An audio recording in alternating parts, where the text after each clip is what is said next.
Nerdrotic.com.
Got to start doing this to Streamlabs. It'll sound better once I get my computer fixed. The other one, because I need two for this show now.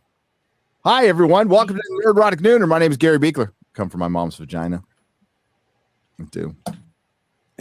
And this is episode.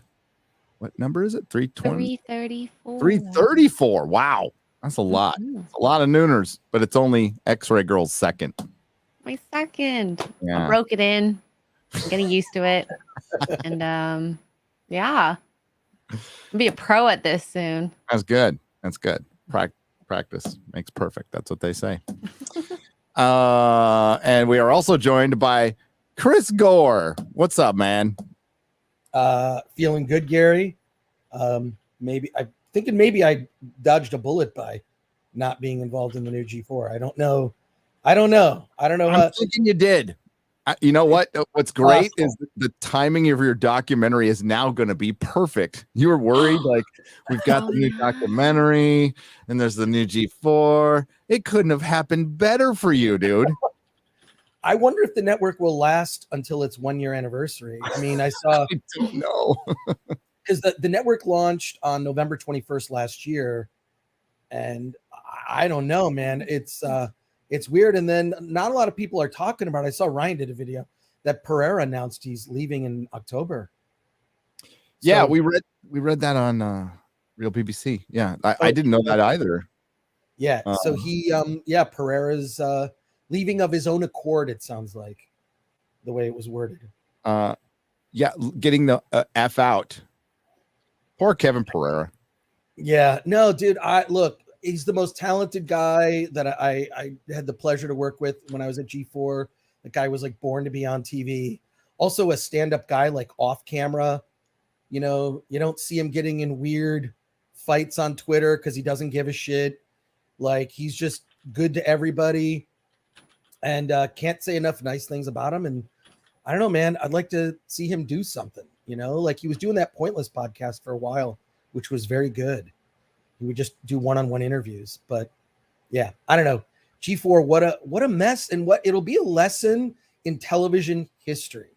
I do think that people are going to look back on everything that happened with this network, and it'll be a lesson. There are definitely some takeaways, as they say. So for like how to not treat your audience. It is a prime example of get woke, go broke. It really is. And that happening simultaneously with quite possibly the biggest flop in history, right? Which I think we're halfway through.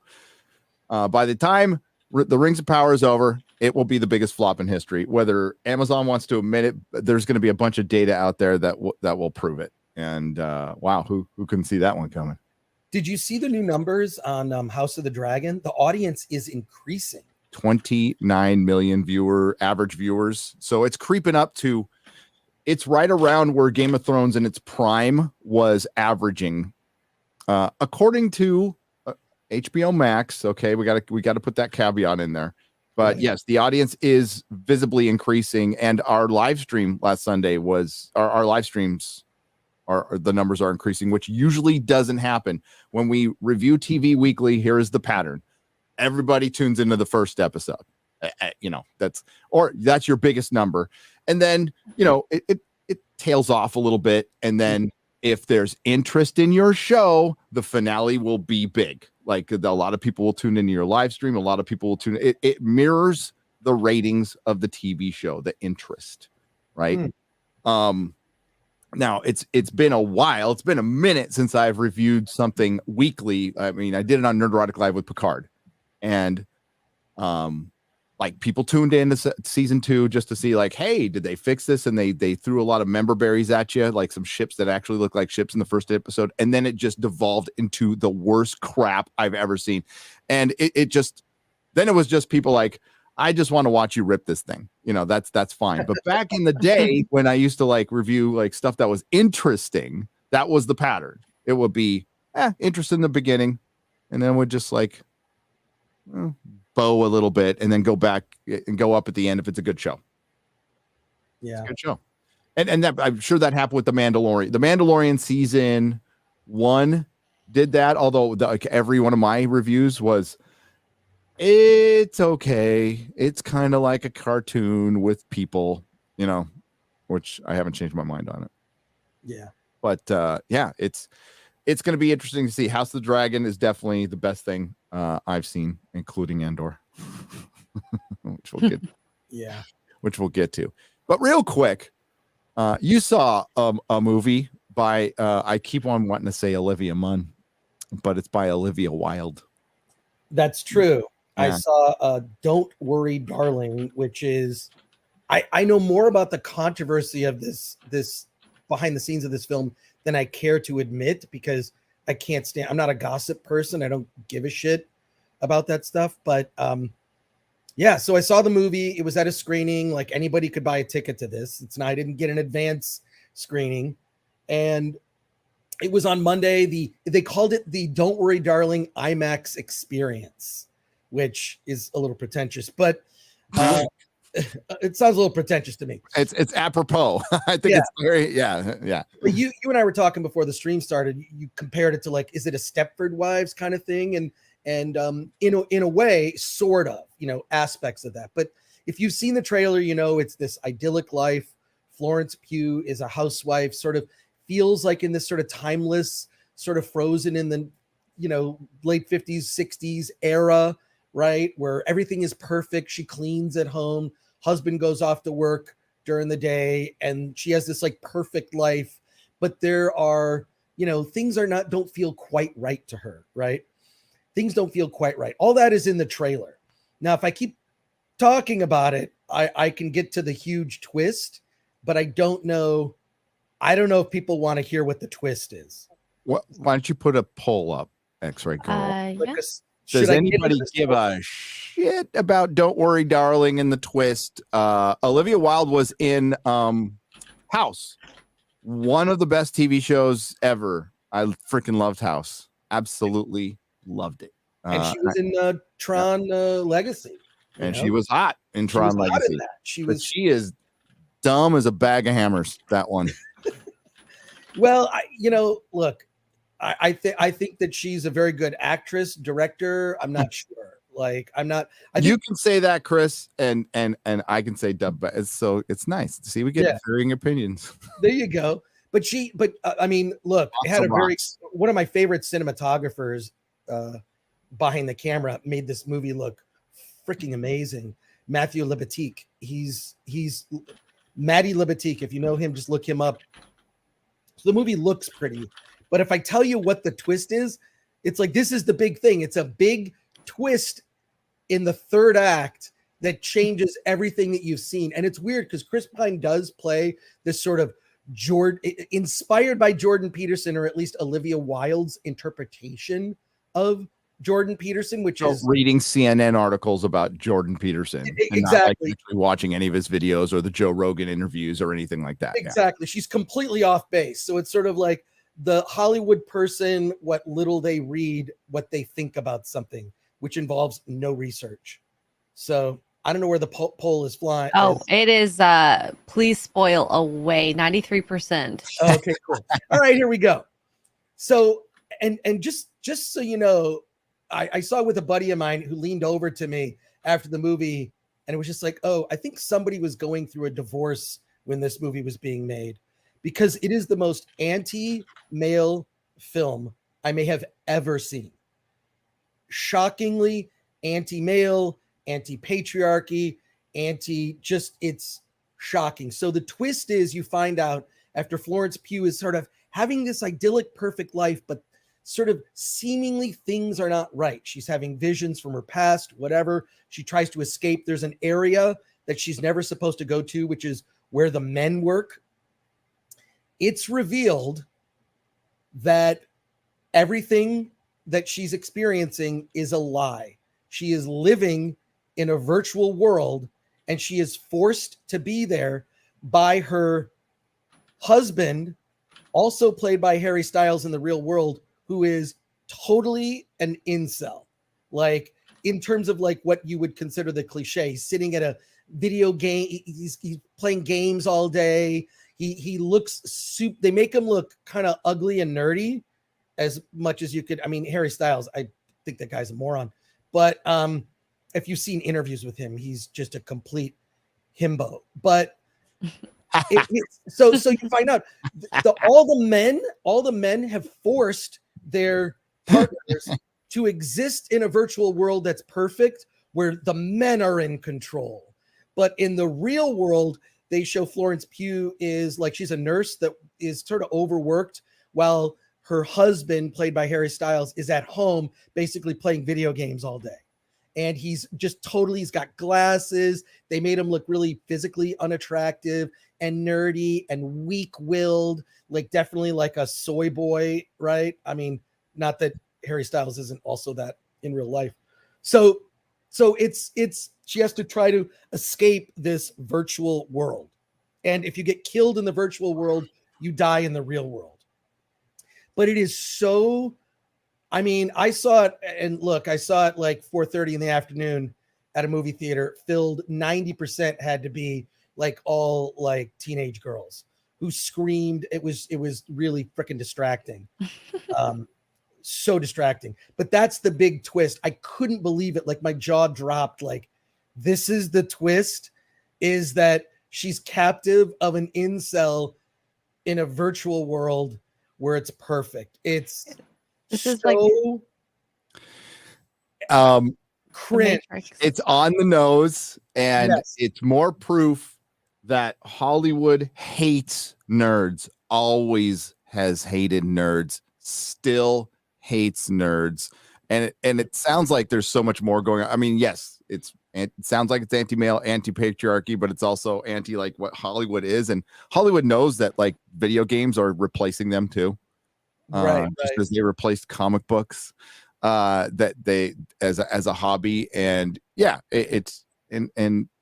it sounds horrible, so horrible. I just want to see the twist. I don't think I want to see anything up to that. Well, the stuff that's up to that is actually pretty cool. I'm like, oh, this is a good life, simpler times, right? It's in Palm Springs. It looks like I've seen the trailer, so it looks like it's all going down in Palm Springs, which is a lovely town, by the way. Love it. Yeah. But we've seen movies like this before, where it's like, here's the world, and then the world is shattered by some sort of reveal, right? Well, the reveal is she's just experiencing a virtual life that isn't actually her life, and she's been taken captive. Oh God, I walked out of it freaking hating it. And the drag is that someone like Ryan Cannell would get like 10 videos out of this if he would go see the movie. I message him. I'm like, dude, you got to see this film, if only to be able to. I don't know if he could get through it though, dude. I don't know if he could like sit in a theater and get through it, knowing what I mean. I think he'd probably watch it at home. Yeah. Well, like, it's not. I mean, he can make 5 videos while he's watching it. I don't know what the percentage is, but it's going to be another one of those where the critics love it and the audience hates it. I don't know what the Rotten Tomatoes is for it right now, but I think the more interesting story is the gossip around it, and I know I don't care either. Like celebrity gossip is one of the most boring. They all screw each other. They're all on drugs. Yeah. That's, I mean, and so yeah, other than pointing out that we need female directors and female spaces from a female perspective. And guess what the female director did? She fucked the actor and cheated on her husband. So she acted just like all the male directors. Good. We're all equal. Awesome. Yeah, that's what I thought. It's like, okay, so can male directors now just bang their lead actresses? Bang their lead actresses. Can we go back to that, please? Yeah. It's just so bizarre. And I keep hearing other things. Like, I guess there's a lot of sex in the movie, which, you know, I mean, not a lot of nudity, but there's, you know. Well, but why watch it then if we can't get exactly. like, boobs? But it's it just, God, it's just, I just wonder how audiences are going to react to it. Cause it's sort of like, well, this is her take on sort of a sci-fi trope. Like we've seen these types of films before, like Stepford Wives is like that. Among others, you pointed out, it had sort of that vibe to it, but man, I just, you know, I just wonder how normal audiences are going to respond. Hollywood is where trends go to die. That's true. It's true. It's a miracle sometimes. I always think like it's like a miracle that like something decent comes out of Hollywood. It's usually, you know, really is. It's hard, man. It's freaking hard. You know, before I do these live streams, my prep is, well, I'm drinking my coffee or I'm eating my breakfast. I'm like rolling around in my brain like what we're going to talk about. I like, well, you know, after watching Andor, you know, it's something I've talked about before. When we get into it, it's just like, well, aside from it being boring and on the nose and other stuff, but Disney, it doesn't know how to make TV shows. Even though they own D23 and all this stuff, but they don't know how to make TV shows. They just don't. They don't know how to structure them. They don't know how to pace them. They don't know how to put them out. They got a streaming service, but this is why HBO is kicking everybody's ass right now with House of the Dragon. They put out something good at a decent hour, and they know how to make TV shows. They've been doing it for decades. They did Carnival. They did Rome. They did, you know, the first, I forget the last season, but True Blood, you know, first 4 seasons of Game of Thrones. There's a lot of good HBO stuff. A lot of people like The Sopranos. Never saw it. Deadwood, one of the greatest shows ever, if not the greatest show ever. You know, it's, yeah, they put out some good stuff in the past. So they have very experienced people. And if you look down the line on the crew of House of the Dragon, all those shows I mentioned have people from them. Like they kept their crew together. They bring them back. There's a cohesion. And that matters. And they decided to focus on storytelling instead of being woke as shit too.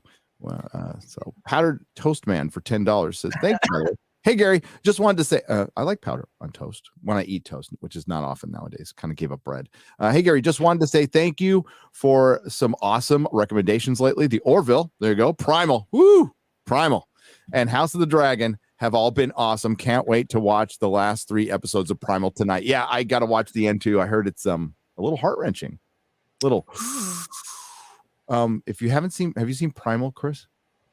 I have seen clips on YouTube. I have not seen the show, but I know it gets recommended. I am dying to see it, so I will check it out. So if you see Primal, I'll watch RRR. Okay. That's what that'll take. Saturday. I can't do Saturday. Sunday. I'll sit down on Sunday and I'll watch RRR if you watch Primal. Okay, good. I'd like to see you do a video about RRR because I got in this whole conversation about that movie, the politics in the film to kind of look at. It's like one side of the aisle is going to love the anti-colonizer, you know, story aspects, the sort of backdrop, which is a backdrop of the story. And then another side of the aisle is going to love the fact that the big story thread in the movie is this guy is trying to get guns because if they have guns, they can get the colonizers out. So it's like, it's the most pro 2A movie I think I've ever, I don't know, I've seen in the last like decade at least. Like it's just very pro, like, look, if we had guns, we wouldn't be in these problems. So there's a whole plot thread of like, I'm trying to get guns. God is a bullet. Yeah, exactly. So Concrete Blonde song. Very good, by the way. There you go. Old LA band. Yeah. Baron Rogachizna. Rogachizna.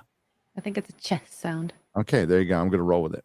Any chance we'll give Edge Runners a chance? Yes, I will, actually.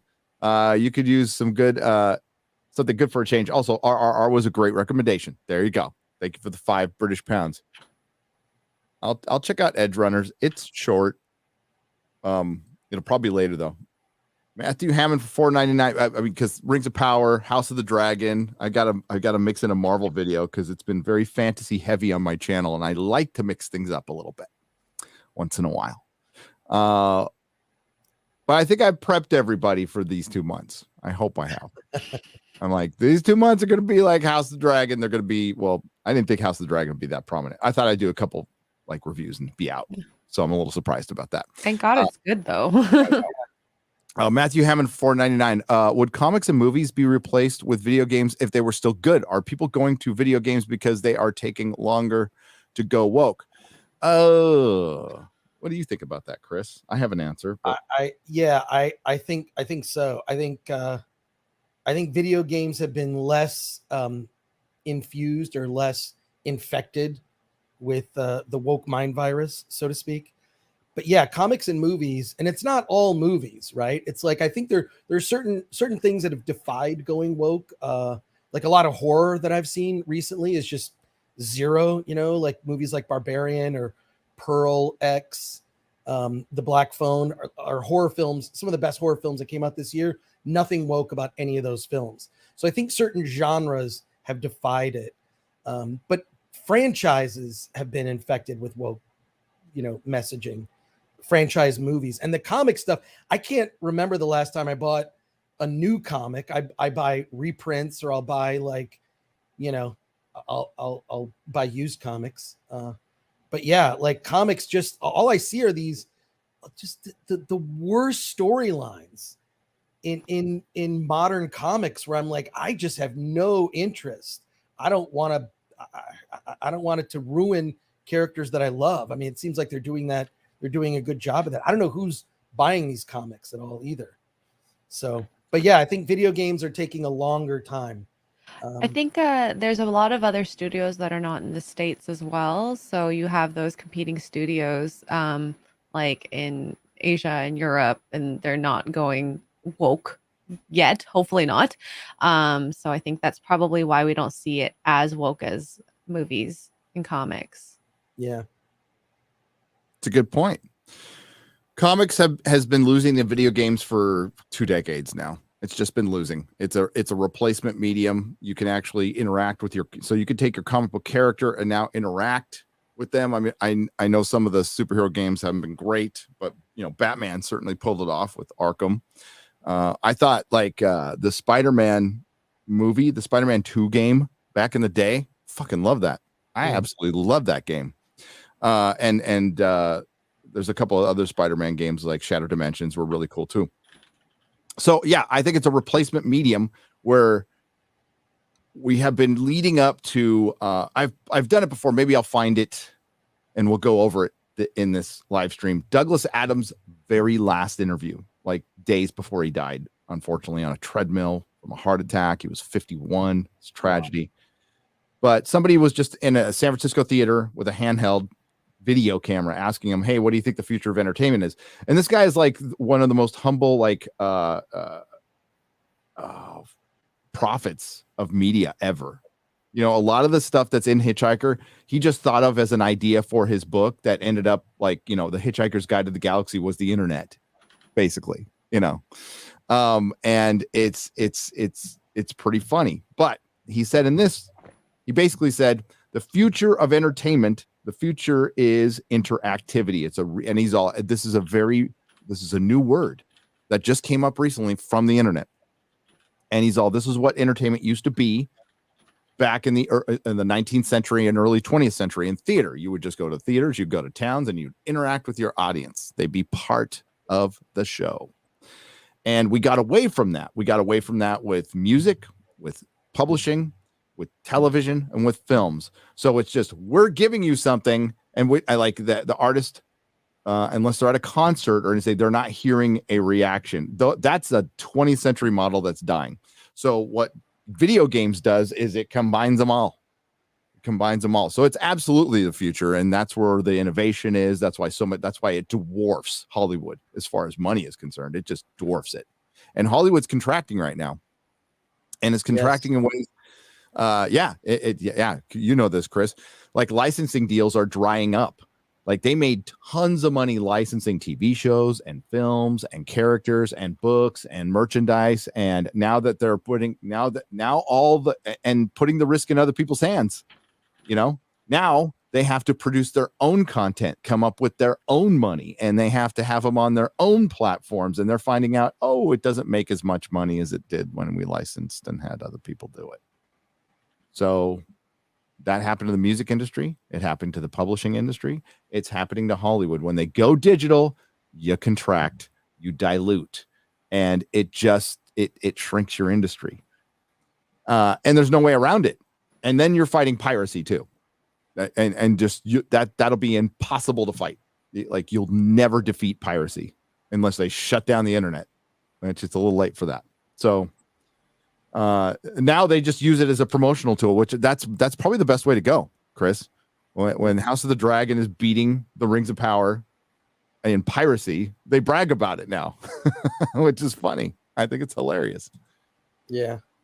On. When you look at the box office numbers compared to the before times, far fewer people are going to the movies. I know they bragged, The Woman King outperformed estimates, 19 million at the box office. It was another record terrible weekend at the box office. And I think partially it's two things. One, it's the product that people are putting out, right? That's one. And two, it's the economy, right? I think they're underestimating, like, first thing people are going to cut, entertainment. First thing people are going to cut out of a budget. You're not going to, reduce the amount of groceries that you get. And so Hollywood's got to adjust. Hollywood has to adjust. 2 years ago, when Jar Jar Abrams' bad reboot put out that little communist robot fist putting up with their list of demands while our country was on fucking fire. Yeah. And one of them was enough white comfort from a leisure brand. What did you think about that, Chris? I thought it was stupid, and I thought it was just, look, a lot of the things that I was seeing on the television, I was horrified, like a lot of people. Like, I was seeing like, those are stores that I used to go to. Oh, that's the West Side getting pillaged. Oh, that's Melrose Avenue with a car smashed through the window of some store that's being robbed. And now Melrose Avenue just experiences all these like burglaries and robberies like during the day. Is Golden Apple still there? Yeah. Ryan Leibowitz's Golden Apple. Is it still there? Because I know I don't know. I know they moved further down. Meltdown moved, right? Meltdown shut down. Yeah, they shut down. That's right. Shut down. And then Golden Apple moved like further up to maybe the safer part of Melrose Avenue, not in the middle part. But yeah, no, I was horrified when I saw that they did that. I couldn't believe it. Yeah. I saw a news thing where there's a guy selling, it was like nice shoes, and he's like, I gotta have a gun now behind my counter. Yeah. And it's like a bougie place. It was like it's not like, like there's places that sell like cameras and radios, like, if you go downtown San Francisco, and like, don't try to steal from those guys. They will shoot you. There are armed guards. There are armed guards in Beverly Hills outside of most of the stores now. Literally, it's sort of quickly devolved into a third world country. I think it's looking like a downtown place and not like a bougie place it used to be. It used to be like Melrose was the nice part.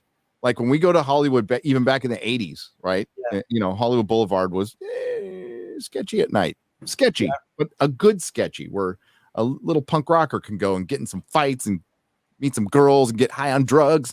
But we go to Melrose, the nicer part. Not so much anymore. Yeah. No, it's It's really sad. I think that there are reasons for this. I think that what they're trying to do is drive down property value, but I can tell you exactly when they're going to get rid of all the homeless tents. When they start going in Beverly Hills? No, I'll tell you precisely. It's when the Olympics come to Los Angeles. Oh, When the Olympics come to Los Angeles, Arizona, watch out. They're going to be bussing people out of town. They will. Well, you're going to see things get cleaned up real quick when the Olympics come to I LA. tell you what, if Carrie Lake is the governor of Arizona, I wouldn't be surprised if she has buses ready to bring them right back, because that's what San Diego did. San Diego just bussed everybody to Arizona, to Nevada. They flew some people to Hawaii. That's what they did. That was Republican National Convention in the 90s. Yeah, but they're cleaning up the Coliseum. It's but I think there are reasons for just allowing rampant crime to just exist. And we've got, like, of course, one of those progressive DAs that doesn't punish anyone. You pretty much, And his recall failed, huh? The recall failed, but did it fail? Like, I'm thinking, like, I don't know anybody that was in favor of that guy remaining. Or no, San Francisco got rid of theirs. That's how bad it was. Well, They recalled theirs. San Francisco, yeah. But like in LA, what it was, they needed a certain number of signatures, and they threw out a ton of them for just technical reasons, which seems kind of I would fight that. Yeah. Yeah. It's just it's all on LA. Everybody's like, I don't want to leave. It's great here. I grew up here. I had family here. I don't like the politicians, but we keep voting in the same motherfuckers for 40 years. Like, yeah, there's a point where you're like, all right, I'm just gonna go. I love it here too. I grew up there too. I'm a SoCal forever, but no. Well, thankfully, I'm nestled in the oasis that is Pasadena, which none of the things that are happening in LA are happening here. I mean, it's weird. Like we don't have. We picked the neighborhood we're in because it looks like Pasadena. Oh, really? Yeah. Like, love Pasadena. It's beautiful. Yeah, it's a very walkable city. Yeah. It's like, I know when I go to a restaurant, I know the owner. It's just like, it's cool. It has a small town, like Midwest vibe, which is like where I grew up. Yeah, it's got Maple Street. Freaking, and it looks like Maple Street. Yeah, and like Burbank it's not so bad either. I like Burbank. No, There. It's pretty cool. It's yeah, I mean it's okay, but like, yeah, they don't tolerate that stuff. Like the cops in Burbank will just they'll just shut shit down. And then you get I lived on near Ventura for a little while. I don't want to bore people with that, but I saw Henry Caviezel, the guy who played Jesus. Yeah. At a Subway. I was standing behind Jesus at a Subway. I was like, hey, what's up, Jesus? Want to get the sandwich for me? I was a little no, I didn't. I don't hit people up for money. Matthew Hammond, a thank you for the $4.99. But it's Jim Caviezel. Did I say? Jim right. Caviezel. Yeah, some Caviezel. Yeah, I was standing behind him at fucking Subway then. I was like, whoa, you really do see stars just walking around. Jesus Gore. That's right. Jesus. Mel Gibson. If I saw Mel Gibson, I would have fanboyed out. Okay, so we're going to talk about Rings of Power as an article. We're going to go over the Screen Rant's trying to rationalize Galadriel. These are just fun at this point. Like, I will tear their rationalization apart. By the way, I'm working on 2 videos right now. Going to work my editors hard, but Quarterblack's not here because one of his 18 kids is having a birthday. So happy birthday to one of Quarterblack's 25 children. And he probably is going to celebrate it by making some more. I don't know. I'm gay for Gibson. That's what the chat says. Gay. So we're going to talk about that. But let's talk about Andor. Chris, you saw Andor. You kind of liked it. What are your thoughts? Look, this is the thing. Let me qualify my statement now, because I feel like every time I try to have a conversation about something, there's nuance in a lot of the things that I say.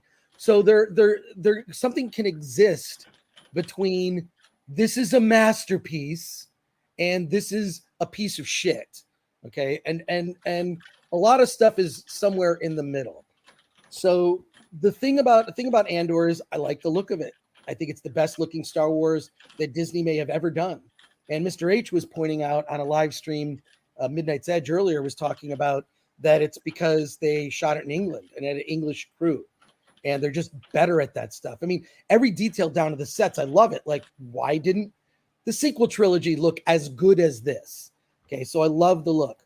I love the fact that there aren't member berries and Easter eggs or what I would call giving everyone a fan job, which is like that fan service BS. Yeah. I like. Hold on. Doctor Who was shot by a British crew, and it sucked. So, like, okay. Hold the phone on that. Like, hey, I love the UK, but come on. All right. So put that aside. It still looks good, right? The crafts people that were hired, like, oh, this is a kind of part of the Star Wars universe we haven't yet seen. It's blue collar workers, right? And then it's like mid-level Imperial, spies and intrigue and espionage, almost like an Office type of situation. But they're all mid-level with not a lot of power, right? So I like this aspect. I like the world building for this world.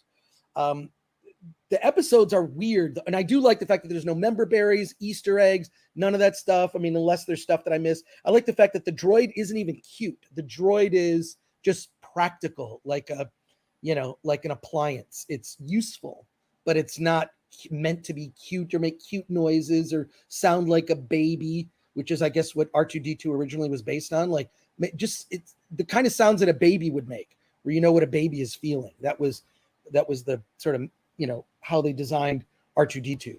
But there's nothing cute about it. It feels more adult. I think that the fact that it's slow moving. I mean, Rings of Power is slow moving, and I don't care. I can't tell you how many episodes of Rings of Power I started to watch and fell asleep.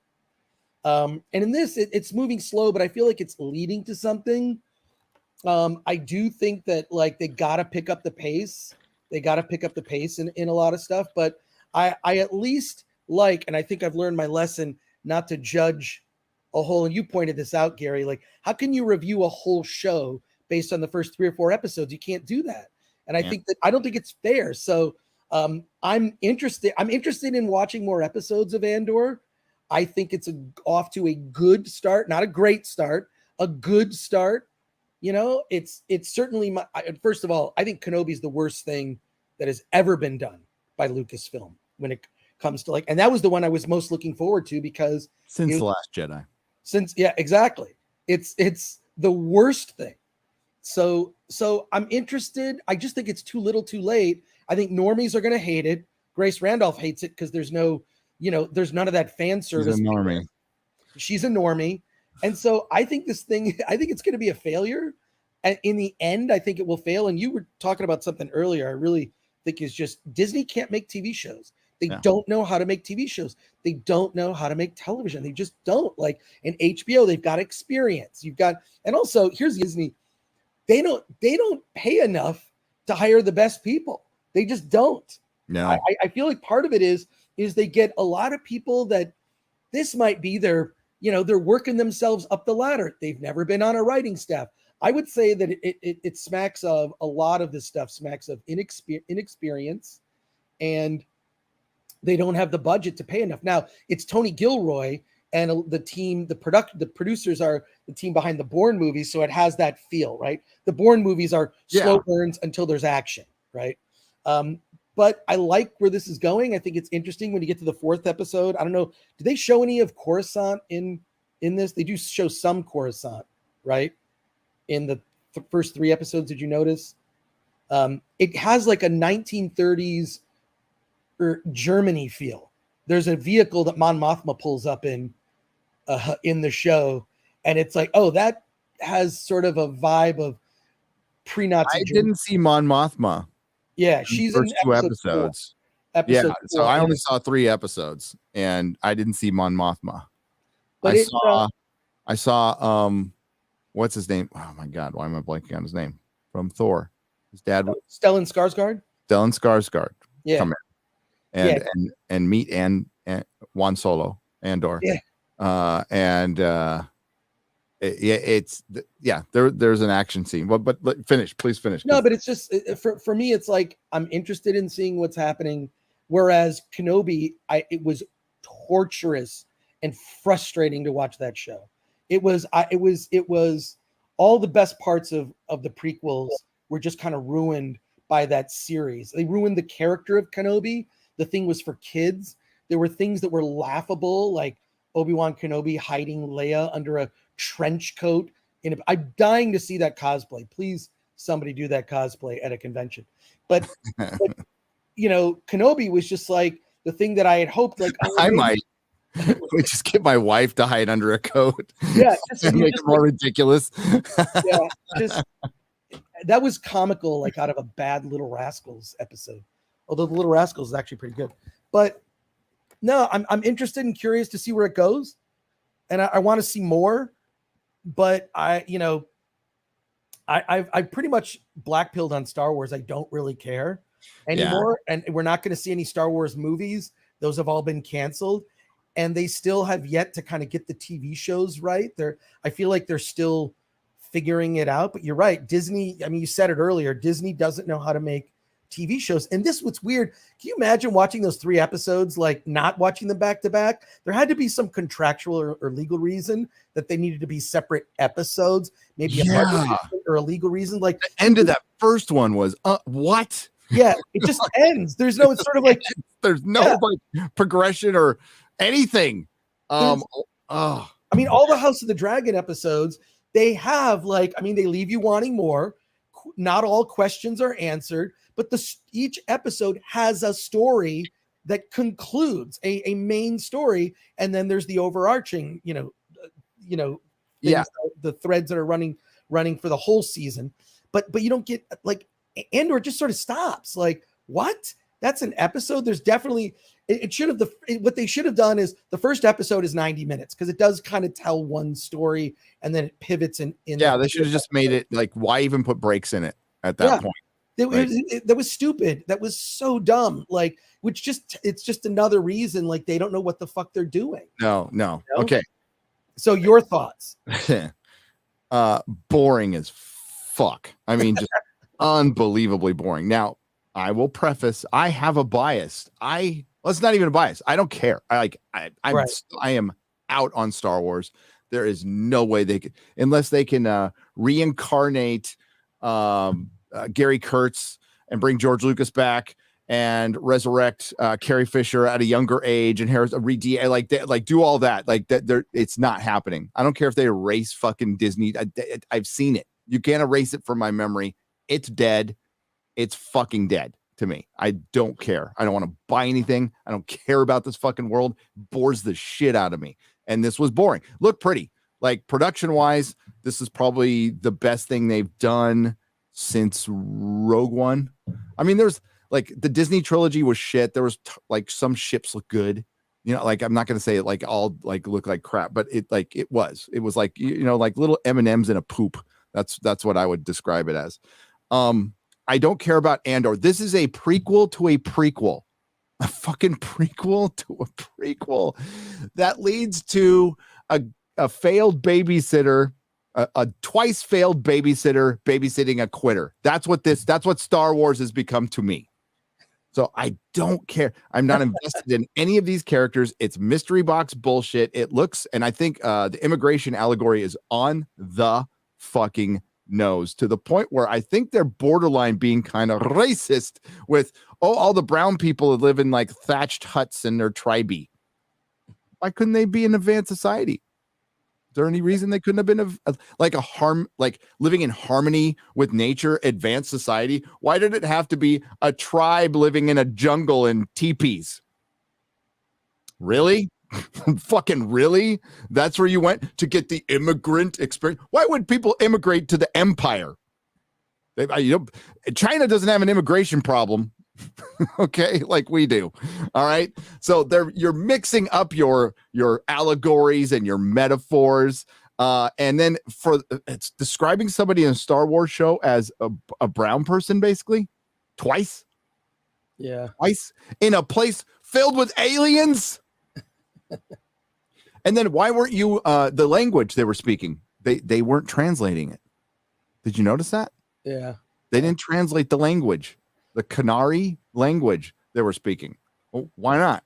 Yeah. Because you're just going blah blah blah blah blah blah blah blah blah blah blah blah. That's all you're doing. Like we're supposed to figure it out. And the flashbacks, I don't give a fuck. So just to let you guys know, the 3 episodes leads to Andor taking off with a mentor, basically getting snatched by one of them, and then first it's a girl boss mentor, and then it's a male, and I guess she whisks him away from the tribe, who was picking through a crash ship. What were the bodies? Well, it looked like the thing that I saw was the minefield. They sort of like mined that whole area, which kind of tells are they talking about how like we mine lithium, for batteries? Yeah, that's exactly what they were saying. And why would they mine lithium the exact same way we do? Yeah, exactly. So it's like they show these minefields. It's like, there's sort of an environmental message in there. It reminded me sorry, but it's on a streaming service that requires a phone that makes you mine for lithium, you fucking idiots. But like that aspect, like, I totally, like, that stood out to me. It reminded me of, do you remember the movie? No one will remember this movie, Solo. The end, that sort of last part of Solo. Solo's god awful, by the way. It's so bad. I mean, what's so funny is you forget when you talk about like worst Star Wars, no one ever brings it up because they don't even remember it. That movie kind of came and went. And as if Jeremy were here, he'd say Solo lost money. Hashtag Solo lost money, which it did. Geeks and Gamers, shout out to Jeremy. But it reminded me of that last, and everything on that was so on the nose. This is less on the nose, so it didn't annoy me as much. But like the whole thing of like the fuel in the Star Wars universe, like what was that? They never, like, how do we have to explain everything? Can't the technology just magically work, and who gives a shit? Like, the last part of Solo was terrible. Star Trek's kind of better. Like, I still watch old Star Trek, like I love like maybe someday I'll watch the original trilogy again.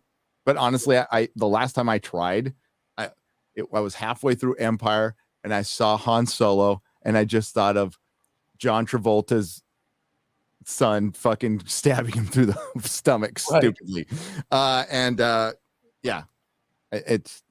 not his real son. It just reminds me of John Travolta for some reason. What's going on around here, Dad? But that's the thing is like, so, okay, they rescue Han out of carbonite from Jabba the Hutt. And can you imagine sitting there and think, oh, you mean they made a sequel to this movie? What happens next? I would not put a child through that. Episode 7. Everyone points out Last Jedi. They hate that. Like, I fucking hated Force Awakens. The way they killed Han, it's like, I hated that. There's such disrespect to that character. Like, it was awful. And it's not even a good death scene. You can have death scenes in movies that matter, but oh God.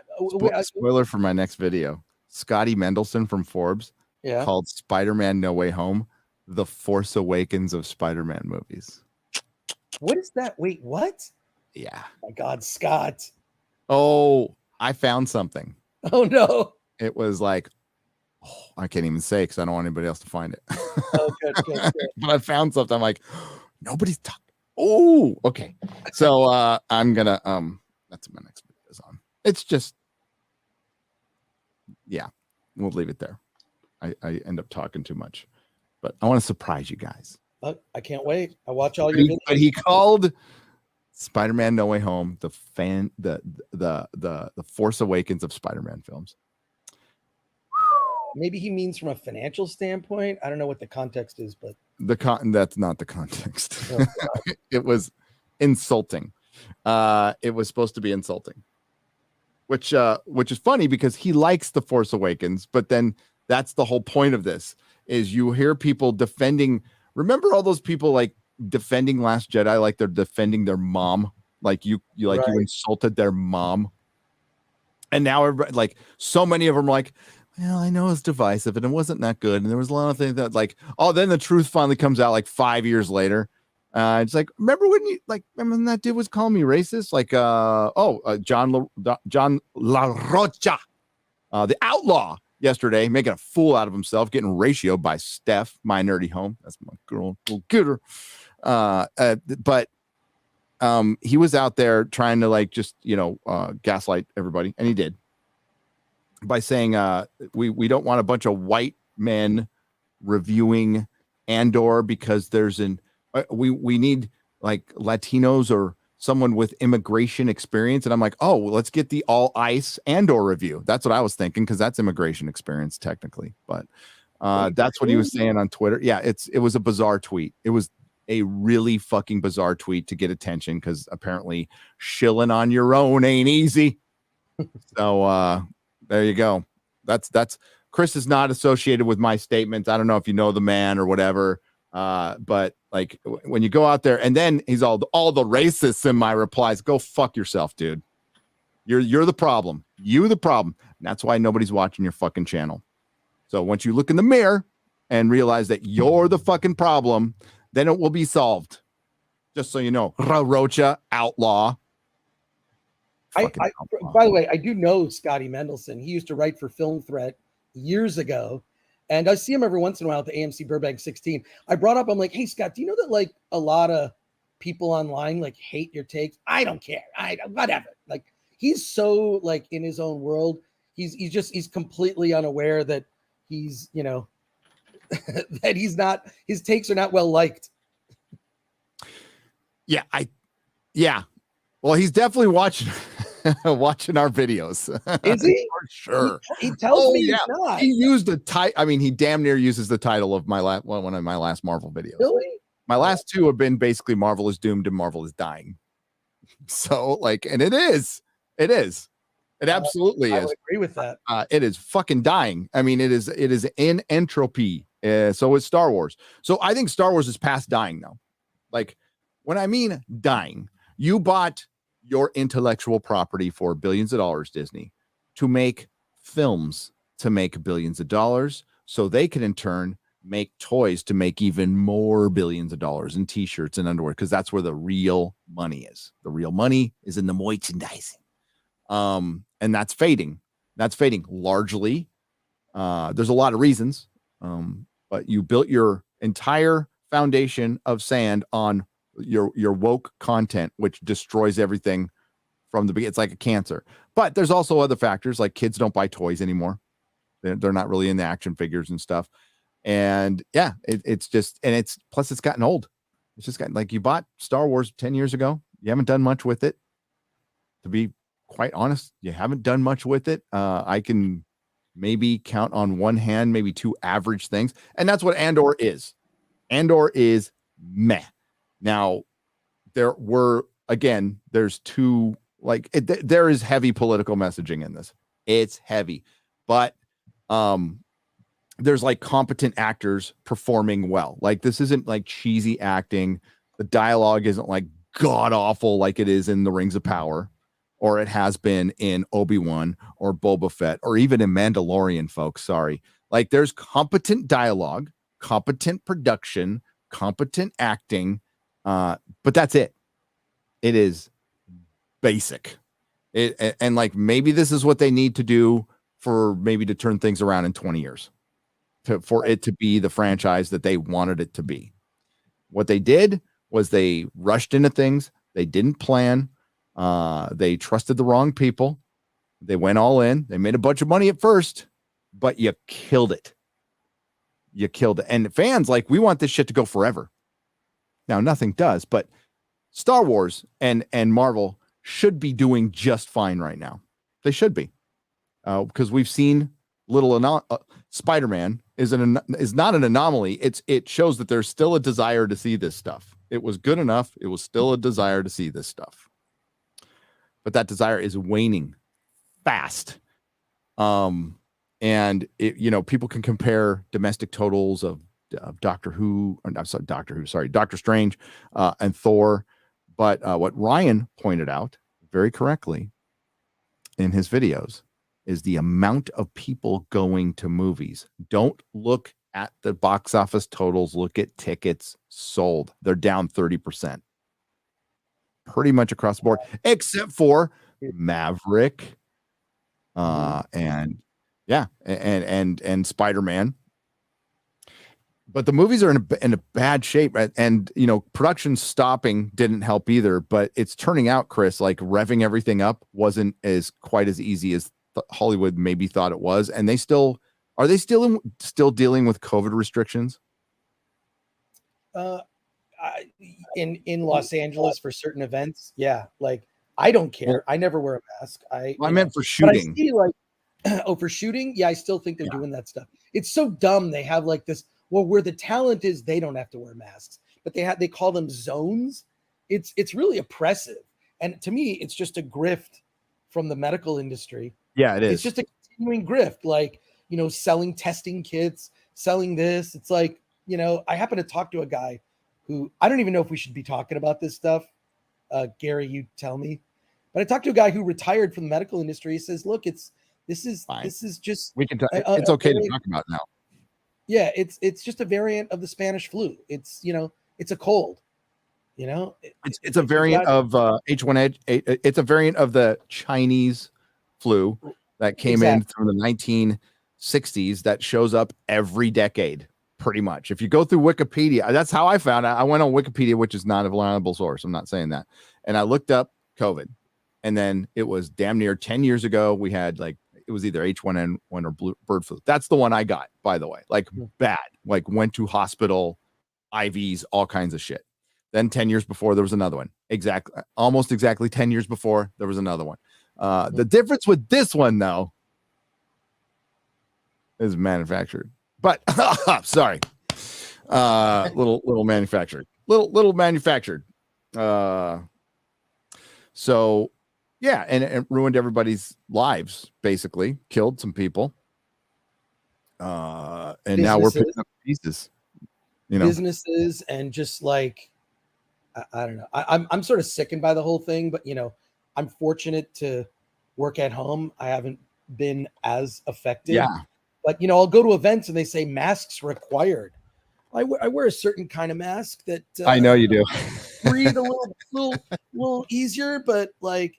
It's what really is sort of sad is looking out my door on my street and seeing, and it's always young people, like I would say younger than 25, wearing masks outdoors, or I still see people wearing masks every time I go to the movies at the AMC Burbank 16. There's always people in masks, and I don't understand. Like, I don't get it. It's like a weird, it's like a weird mind virus. It's like you see it here, like a little bit. You see it more. Oh, really? And dude, you can tell how people vote. If you are one of those people who are legitimately like, this endangers my life, you are accepted from this statement I am about to make. Yeah. Okay. Like, I feel for you. Wear your mask. By the way, wear your mask. I don't care. Wear it all. Once this started, I think we all said to ourselves, "Oh, we're going to be like China now. There's going to be people walking. It's going to be fashion." And it is in Japan and China and Asian countries. They wear masks all the fucking time. So that's the way our society is going to be. But you can absolutely tell here in Texas who votes what by what mask they wear. Okay, like by the fact that they wear a mask. Because in Texas, there's like 2 or 3 people in the used bookstore, usually the people running it, wearing the masks, and everybody else has not got their masks on. It's like, we know what's up.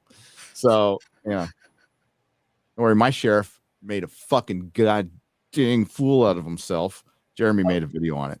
I'm in Bexar County. So was that the sheriff going after DeSantis? Yeah.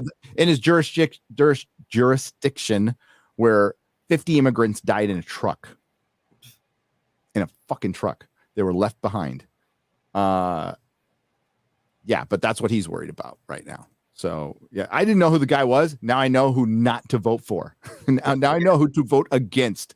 So that guy. Fuck that guy. So speaking of immigration, let's talk about Andor some more. Aside from like They're like super on the nose stuff. So what it does is it flashes back to his youth. So you're seeing the guy who dies at the end of Rogue One. We're seeing his origin.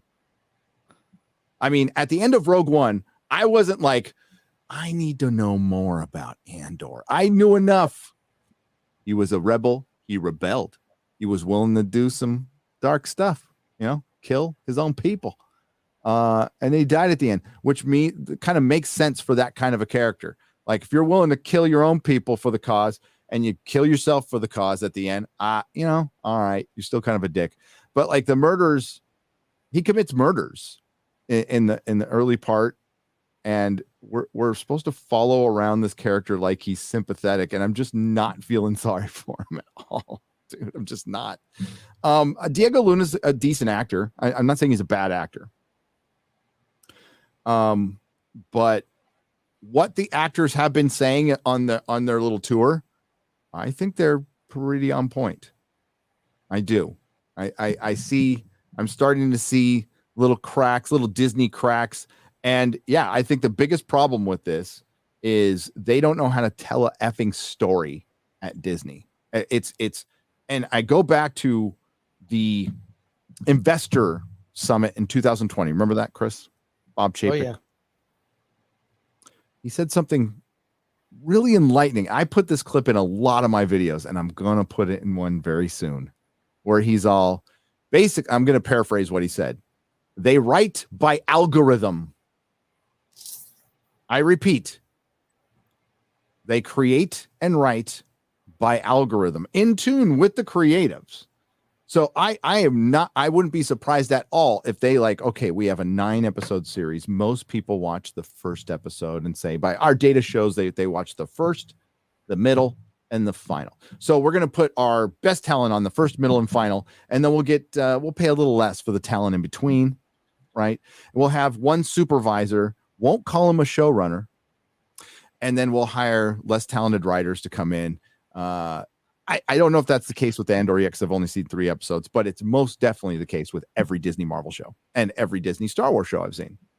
Like Jon Favreau, really kind of took the head on Mandalorian season 1, but then had other people come in. Deborah Chow, people anointed her like the messiah of directors, and that turned out not to be the case. Because television and film are completely different. Kevin Feige, the genius of fucking Hollywood right now, can't make a TV show to save his fucking life. I think it's about time somebody said that. Like, he cannot make a TV show. The one TV show that Marvel did well, he had nothing to do with, Daredevil. And they're going to screw him up tomorrow. I'm so mad about that, dude. So mad about that.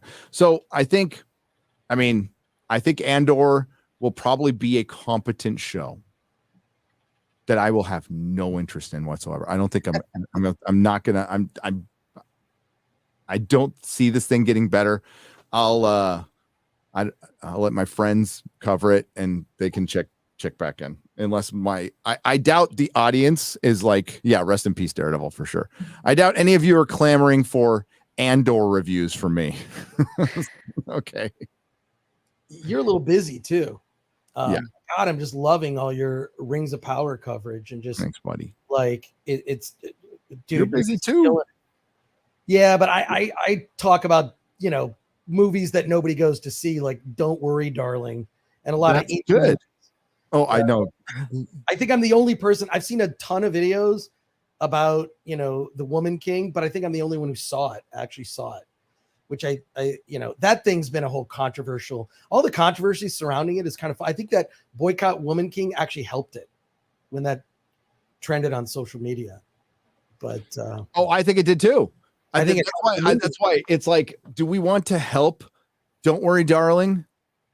Yeah, I mean, because quite honestly, I usually don't. Okay, my opinion on most of this stuff is we don't help.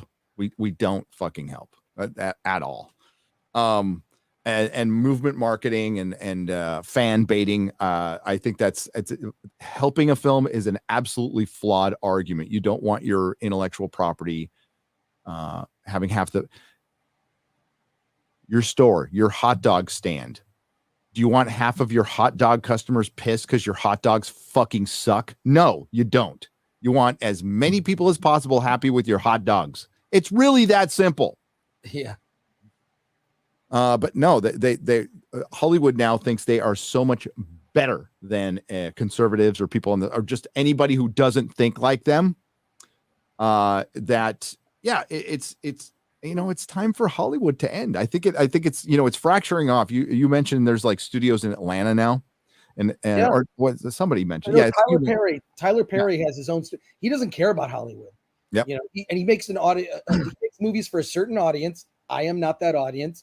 I don't think you're that audience. But his movies like make money, and he even made a point. God, there was an article where he's just like, you've got to you can't be hiring people who they need experience. He's basically hiring inexperienced people doesn't do anyone any favors. You're not helping them.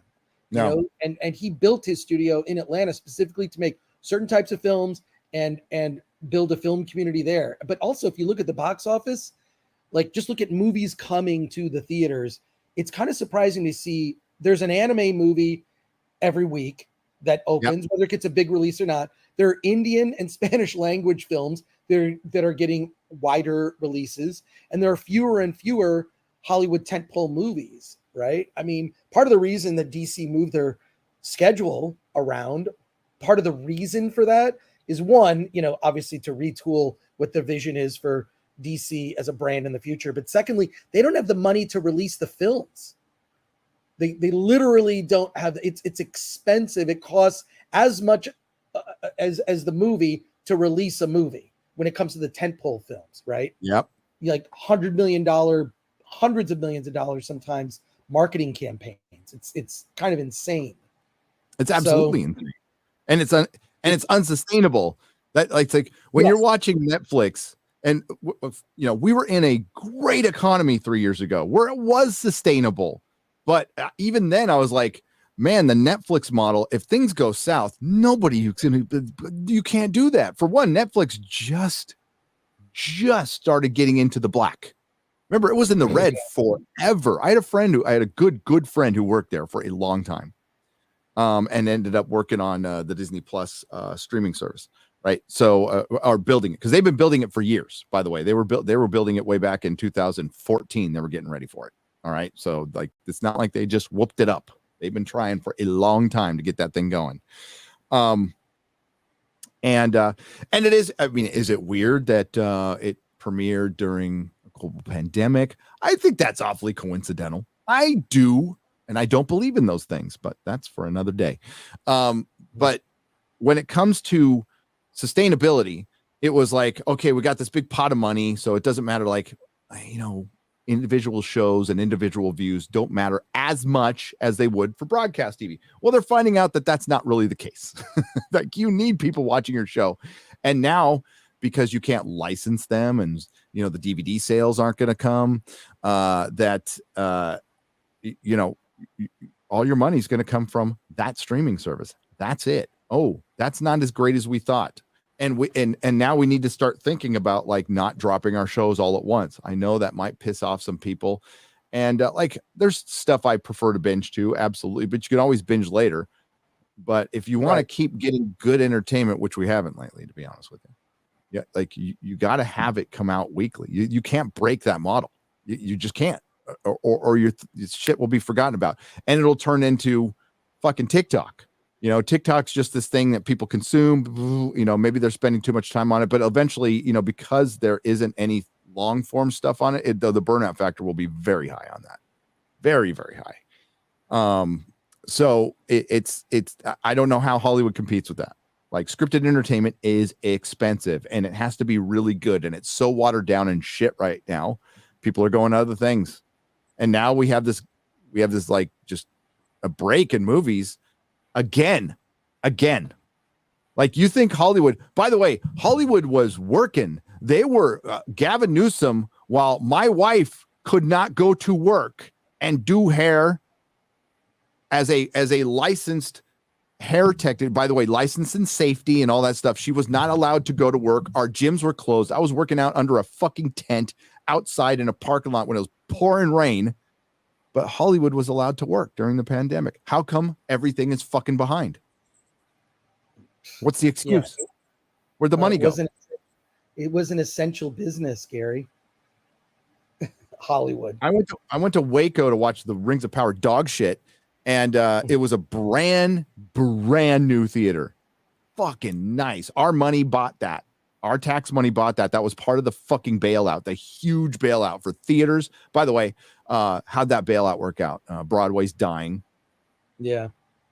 And those big, beautiful, expensive theaters are going to be fucking shut down in 3 years.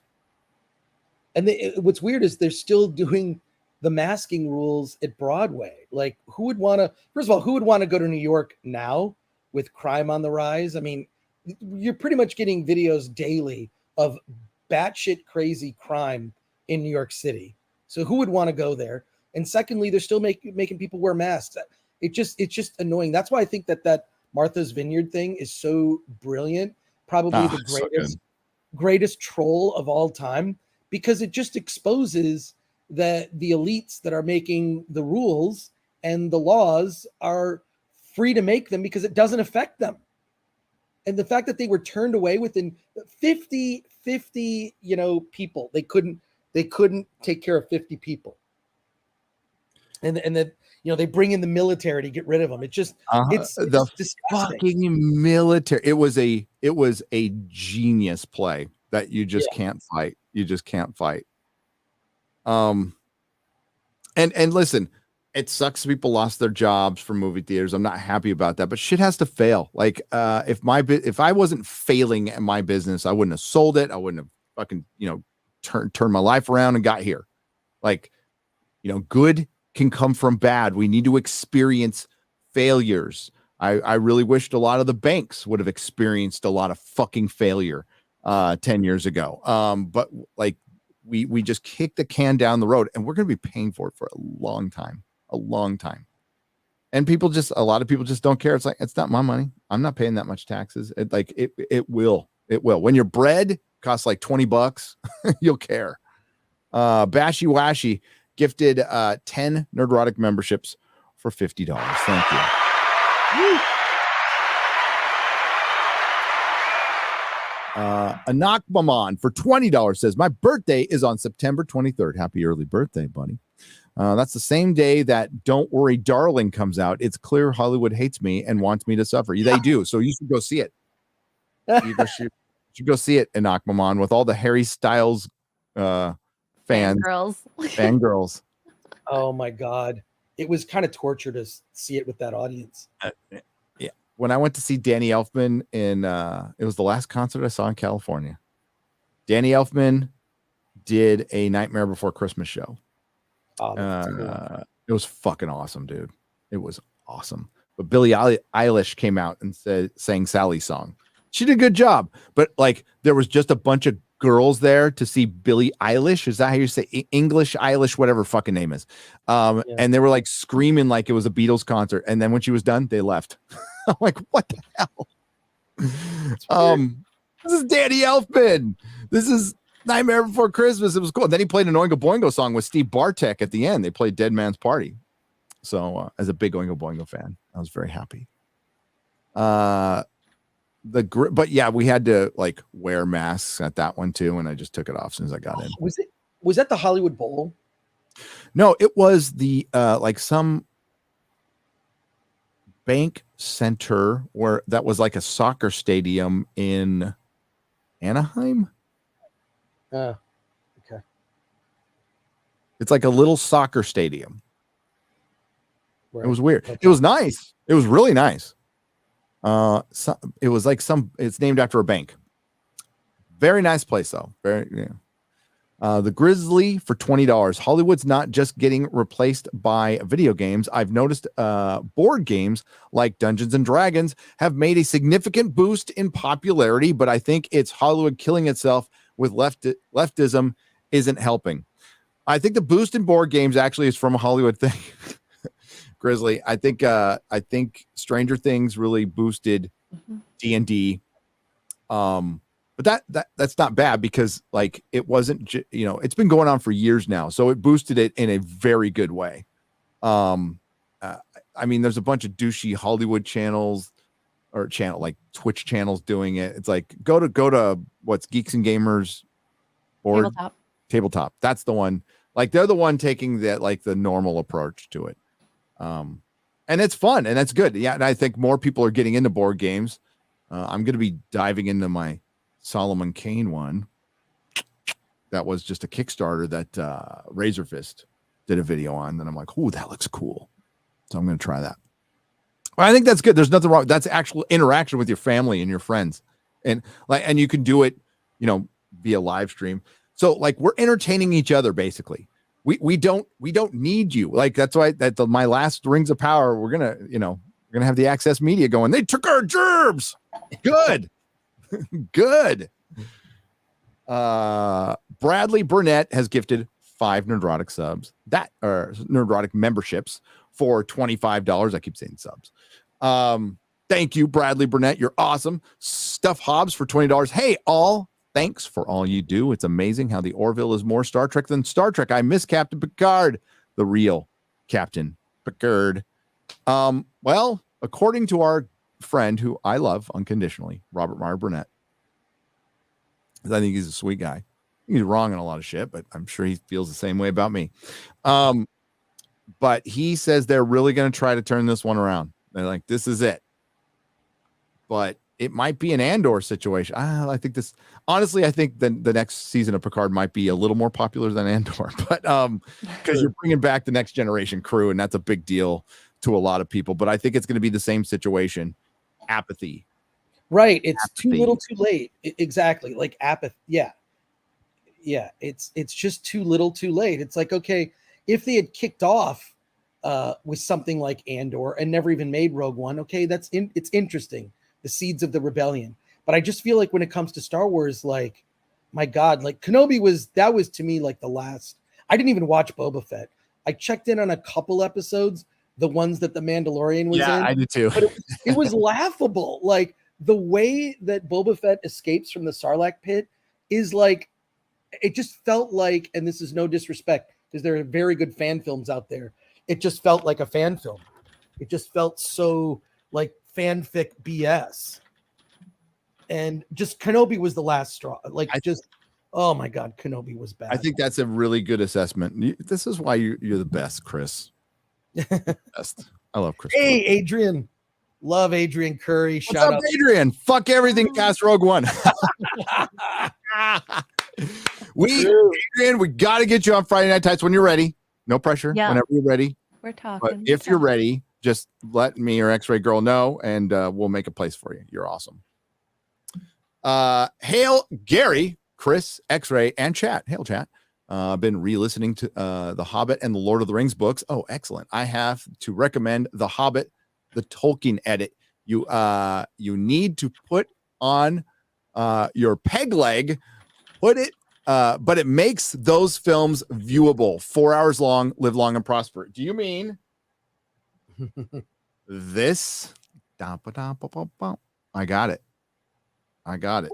What is it, Gary? It is the 4 hour Hobbit Tolkien edit. So is that a fan edit? Yeah, somebody sent it to me. Oh my God. Those are usually really good. Yep. Just get rid of the. See, I always thought like there are really great moments in The Hobbit, but it's just, I mean, it didn't need to be 3 movies. Come on. Ridiculous. No, but I'd still watch the shit out of that over. Yeah. Fucking garbage. What's funny is by comparison, Rings of Power, like, I just don't see how you right the ship unless you do a complete, it's happened before. A quick example, and Gary, I love that I get all your references, you get my references. I love this. Do you remember when Star Trek the Motion Picture came out? Mm-hmm. Okay, and it got a lukewarm reaction. Mm-hmm. Lukewarm reaction from critics. Fans were like, it's kind of slow. This doesn't feel like Star Trek. And then they pivoted, brought in Harv Bennett, who was a TV producer, to then do Star Trek II, The Wrath of Khan, arguably the best of the original series crew like movies. I still have an affection for STTMP, but they pivoted. They didn't even acknowledge that Star Trek the Motion Picture happened. They just sort of like, we're just going to redesign the suits, new wardrobe, new everything. Captain Spock, we're just sort of like wiping it away. And they pivoted hard with the second Star Trek film, and people loved it. So I'm asking you, do they pivot hard for season 2? Do they change the writer's room? They sort of look at like what people like about House of the Dragon. Do they bring in more experienced producers? Do they like, what do they do? And do they do a hard pivot and just say, you know what, you were right. We're now going to make the series, palatable to both Tolkien fans and normies. Cause I think it appeals to neither group at this stage. You're right. No, this is the worst television disaster of all time. And I'm going to count Game of Thrones season 8 because at least there was 4 good seasons of Game of Thrones. Right. Still a big disaster, but this is bigger. This is like invested money that's just burning up. So I don't know what you do. You would have to fire everybody. You would have to recast Morfydd Clark. She's not good at Gillette. She's too short. Okay. Sorry. But like that, you saw a picture of her on the boat, right? At the end, like the guys sitting down are almost as tall as she is. Yeah. Like Galadriel is supposed to be 6'4". Elendil is supposed to be 7'11". They didn't like Numenorians just look like dudes. Elves just look like dudes and chicks. And there's like, they put no effort in that. So they have a chance because they did leave New Zealand and they're building, it's like a ridiculous amount of square feet. It's like a stupid amount of square feet. A new studio for it. And they haven't started production. So yeah, but I think they're going to try it with the same cast, and it's not going to work. It's not like you have to recast Morfydd Clark, and I would pivot towards focusing on one of the 3 stories, and I would say you could lean into Numenor maybe. Yeah. But the chances of that are 0.0000001% of happening. Like these are dumb bankers who are just we're gonna go with what got us here. Okay.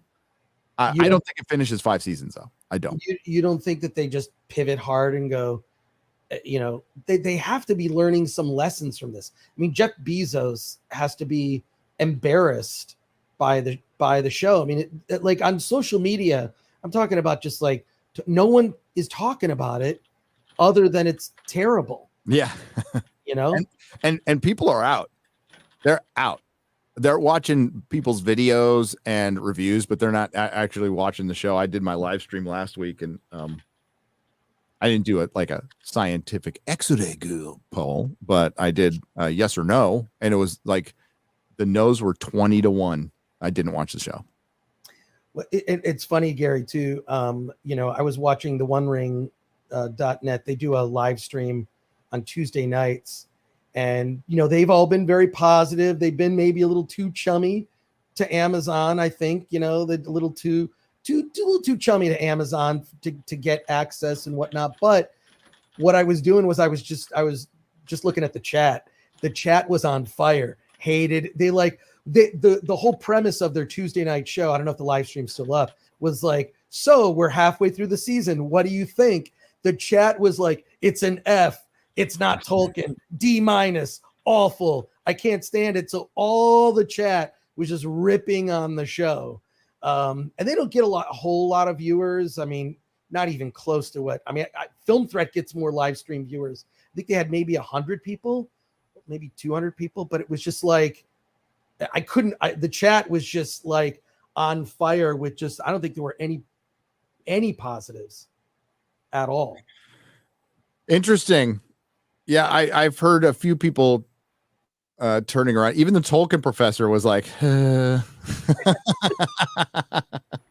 it's like, yep, racist. You're all racist now. Welcome to the racist bandwagon, everybody. Yeah. Fuckers. Yeah, maybe some of us have like been to a rodeo or two. That's all I'm saying. And we've seen this shit happen again and again and again. So it's really fucking easy to predict. It's called life experience. Try it.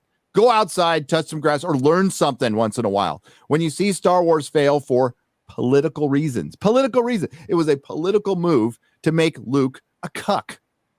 Okay, to make him drink fucking booby milk. You think that was a creative move? No, it was a political one because we need to raise up our powerful female Mary Sue. And we've seen it like 1,000 times now. It is a trope. It is a fucking trope. The girl badass now is a trope. And like, how does that move women forward at all by making them dudes? Not really sure how that works. Enough women have been pissed off about it. You know, it's funny. Like, you know, I have a minuscule female audience. It's tiny. It's tiny, but it's been boosted up by Lord of the Rings of all things. Weird. I thought Guy Ladriel was supposed to be fixing Tolkien. Now we're fixing Tolkien. We're going to get more women to watch Tolkien. We focused on the female Harfoots. They're dirty, look like they smell, and they're a bunch of dicks. They leave their own behind.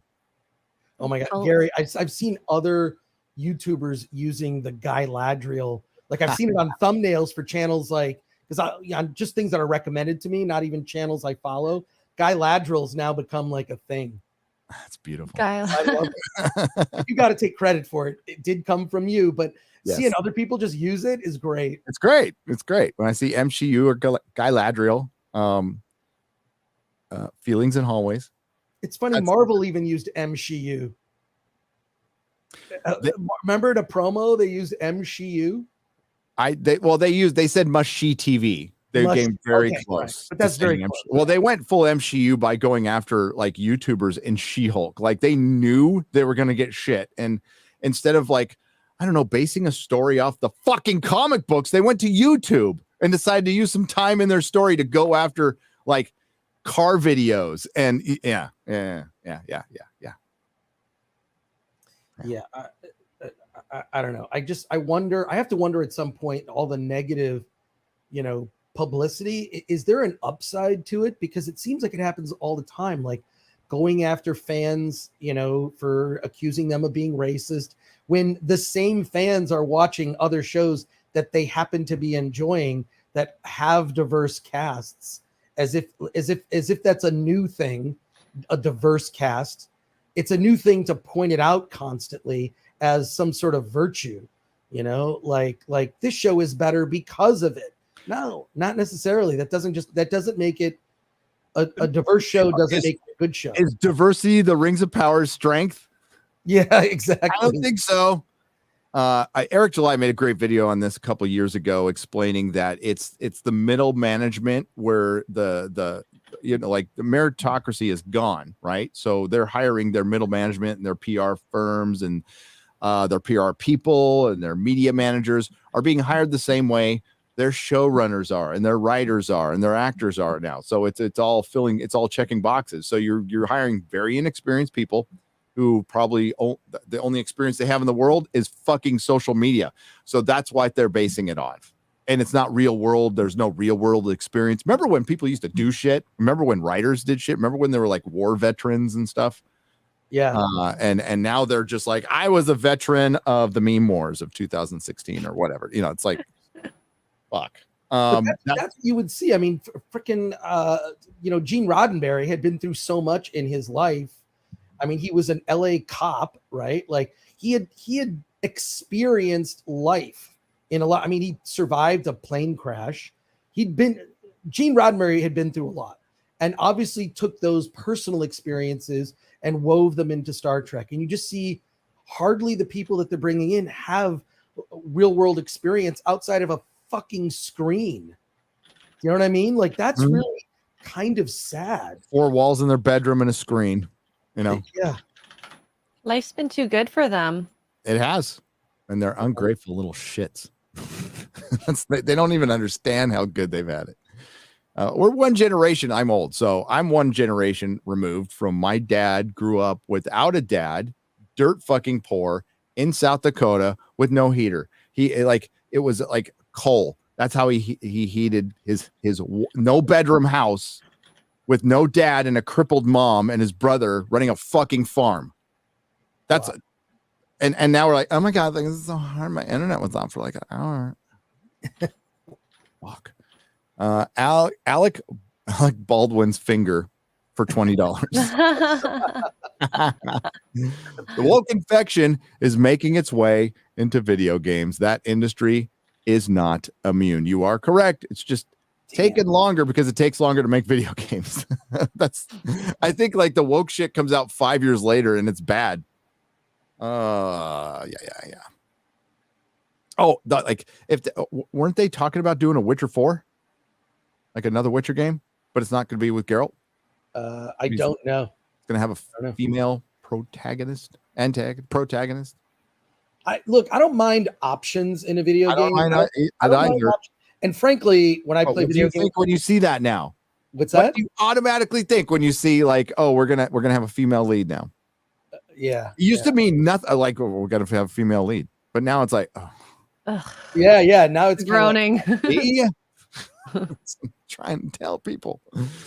But these video games, like, okay, I don't mind options. I can pick like who I want to play through in a video game. Cyberpunk 2077.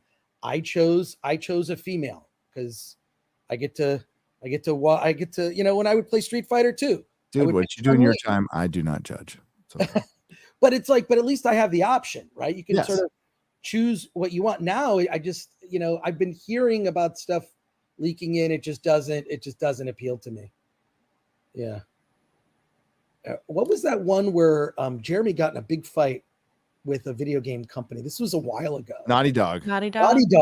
Yeah. They came after him. Well, because there was a leak. Ryan.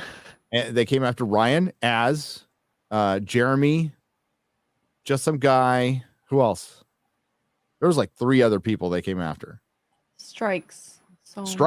Like Ryan had 2. So Ryan was like on the verge of getting nuked because they leaked some images and it looked like the same intersectional shit that it looked like Anita Sarkeesian was offering notes on like a video game. And it was like killing the white male lead with a 5-iron, a muscle bound that by the way, the body type was based on a man, a muscle bound woman, lesbian, killing the white male protagonist with a golf club. Really subtle. And it pissed everybody off. Yeah. And the game completely flopped. It flopped. And they're going to make another one. I can't wait for the HBO show. I'm sure that's going to be great. I'm sure it'll be awful. Yeah. I liked Walking Dead. What happened with me with the comic happened with me in the TV show. There was a day I was reading The Walking Dead going, this is going fucking nowhere. And I hate these people. I want the zombies to eat them all. And I stopped reading it. Same thing happened to me. I got and I think I stopped watching Walking Dead, even before Rick was off the show. It's a thing of you got to have an ending, like Lost would have been a great series if it was 3 seasons. Yep. And they explained what the island was but they never had an ending. They didn't. Cop-out ending was lame. The cop-out ending. It's Mystery Box 101. Lost. Yeah. Yep. Well, it's like Alias. Like I liked Alias in the first season and a half. It was fun. It was like, she would find a chip, like a computer chip in Botswana. And then she'd have to go to Costa Rica to get the computer.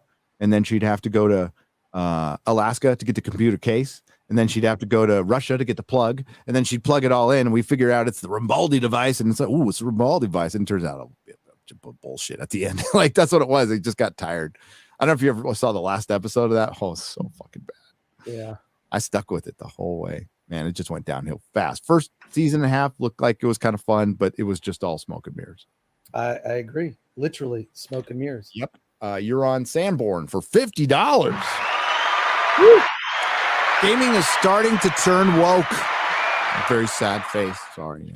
Lots of the RPG farming sims this year, Harvestella, Rune Factory, etc., have non-binary chair options. How many non-binary people are there in the world? Really?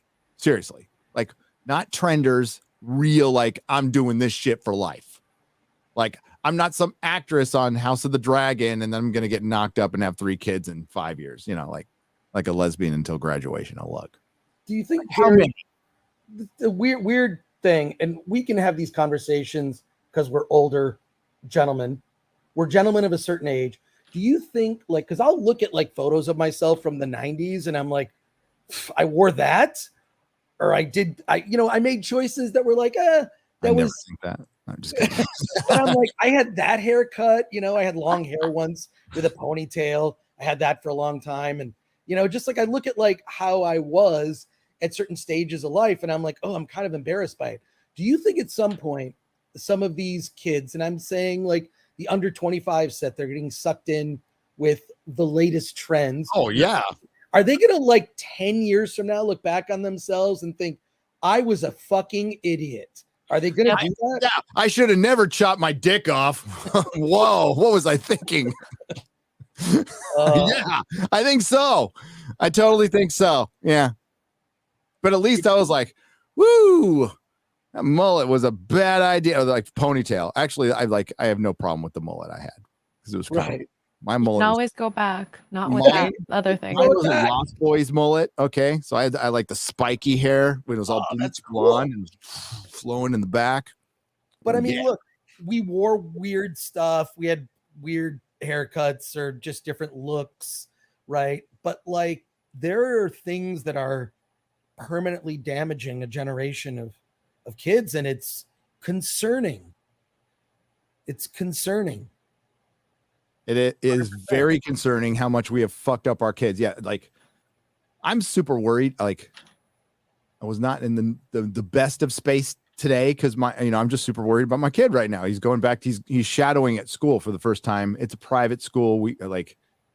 Melissa sits down and she goes, 3 years ago, I did not see us living in Texas and me taking my son to a religious school. And I'm like, nope, didn't see that one coming. But that's what happened. Right. So I think he's going to be fine. But of course, I'm like, it's my kid. We're into death. He missed 3. Like, imagine missing 9th, 10th, and 11th grade. Yeah. Missing it. Like, how fucked our generation is. And like, he adapted well because he's a smart kid. He's like, I don't know how that kid came from me and Melissa because he's kind of an angel and we're not. But yeah, I'm still worried, right? Like, he's gonna, like, is he gonna have to repeat a? I'd almost like prefer if he did at this point. It's like maybe we can do 11, 12 again instead of just pushing him in the 12. Like, I don't know. I think about all the other parents going through that right now, and then all the like there's different sets of special needs kids, right? There's a spectrum, and if you catch autism, if you catch it early with a speech therapist and a physical therapist, they can do a lot of good, but all that's missed because some pussy ass fucking commie teachers union didn't want to hurt themselves. And then when they came back, they're all wearing giant fake breasts and they're all non-binary. Fuck them. I hate them. Go to private school. Fuck public school. Sorry. But I just unplugged my mic. More kids are homeschooling now than like 10,000 kids were homeschooled in the 70s. The number is currently 5 million kids are being homeschooled. Wow. Good. 5 million. Good. And then we can rethink the whole fucking hey, let's great reset their fucking ass. Let's reset everything to our terms. Okay. And that means not relying on that. They made us. It's our fault. We relied on. It's my fault. I'll use my I statements. I relied on the schools to watch over my kids. I didn't pay that much attention to politics because at the time I figured I'm in San Francisco and my vote's not going to count for shit ever anyway. So I'll just kind of like live my life, like I always have, kind of like in the cracks. Nobody notices me. I'll do whatever the fuck I want. Just be a nice person as much as I can. But then it actually started affecting our lives. It shut down our businesses. It ruined our kids' lives. And, my oldest son went to school, was about to get a job. Everything fucking shut down, and it fucked there's just so much. And then I just think of that times a million, and we were lucky because we worked our asses off and we put ourselves in a position that if shit went down, we wouldn't, fall apart, that we'd still be together because we had kids. We had to worry about that stuff. Not everybody was in that position. Not like some people were blindsided by this. And, now we got people pretending it's not fucking happening. And a lot of people are like, whoa, you know, that's why I got so pissed when I saw Hollywood working, right? I saw fucking Hollywood working and half my state not working. You know, we're not going to gyms. You know, I sorry to get in on this one, but we shut down to protect the vulnerable. Okay, fine. We take that time. Vulnerable. So what's the vulnerable? Elderly. All right, we want to take care of our elderly. How well did New York take care of their elderly? How well did California take care of their elderly? Not very fucking well. There was also COVID morbidities, people who were morbidly obese, people who are out of shape. Well, what I did during that time where I could not, if I wanted to get a job, I couldn't have, because my career, all the stuff was shut down. I couldn't, because I worked in the auto industry. So everything was tightened up in that too. My wife was in the service industry, shut down. Luckily, I had YouTube. So I worked out every day to make sure I didn't get sick. I kept myself in shape. That was what I could do to fix society. That's how I make the world a better place, by not being a burden on it as much as I can. But then we shut down for 2 years. Remember, folks, and whatever you did with your life, that's fine. I hope you survived COVID. I'm sorry if you lost anybody. We lost people. I'm sure you lost people. Yeah. We lost people. We've lost people not just to COVID, but hospitals being shut down, and people with heart disease. A lot of them died. A lot of them died because they couldn't go in and get their, like if they had stints, like my wife's father, couldn't go in regularly and died on the side of a fucking road in a car. A lot of people died like that. So a lot of that, yeah, I'm still pissed about this shit, and people are pretending it's not happening and actually considering voting some of these fucks back in office. I see this. How do I feel about Gavin Newsom's presidential bid? Fuck Gavin Newsom, piece of shit. Guy is a piece of shit, and I don't think you get voted in. I think people hate him. I think nationally he would not do well, but in California, I don't understand. I don't understand how he skated through that recall, and also like mail in ballots. Mail in ballots. That's how he skated.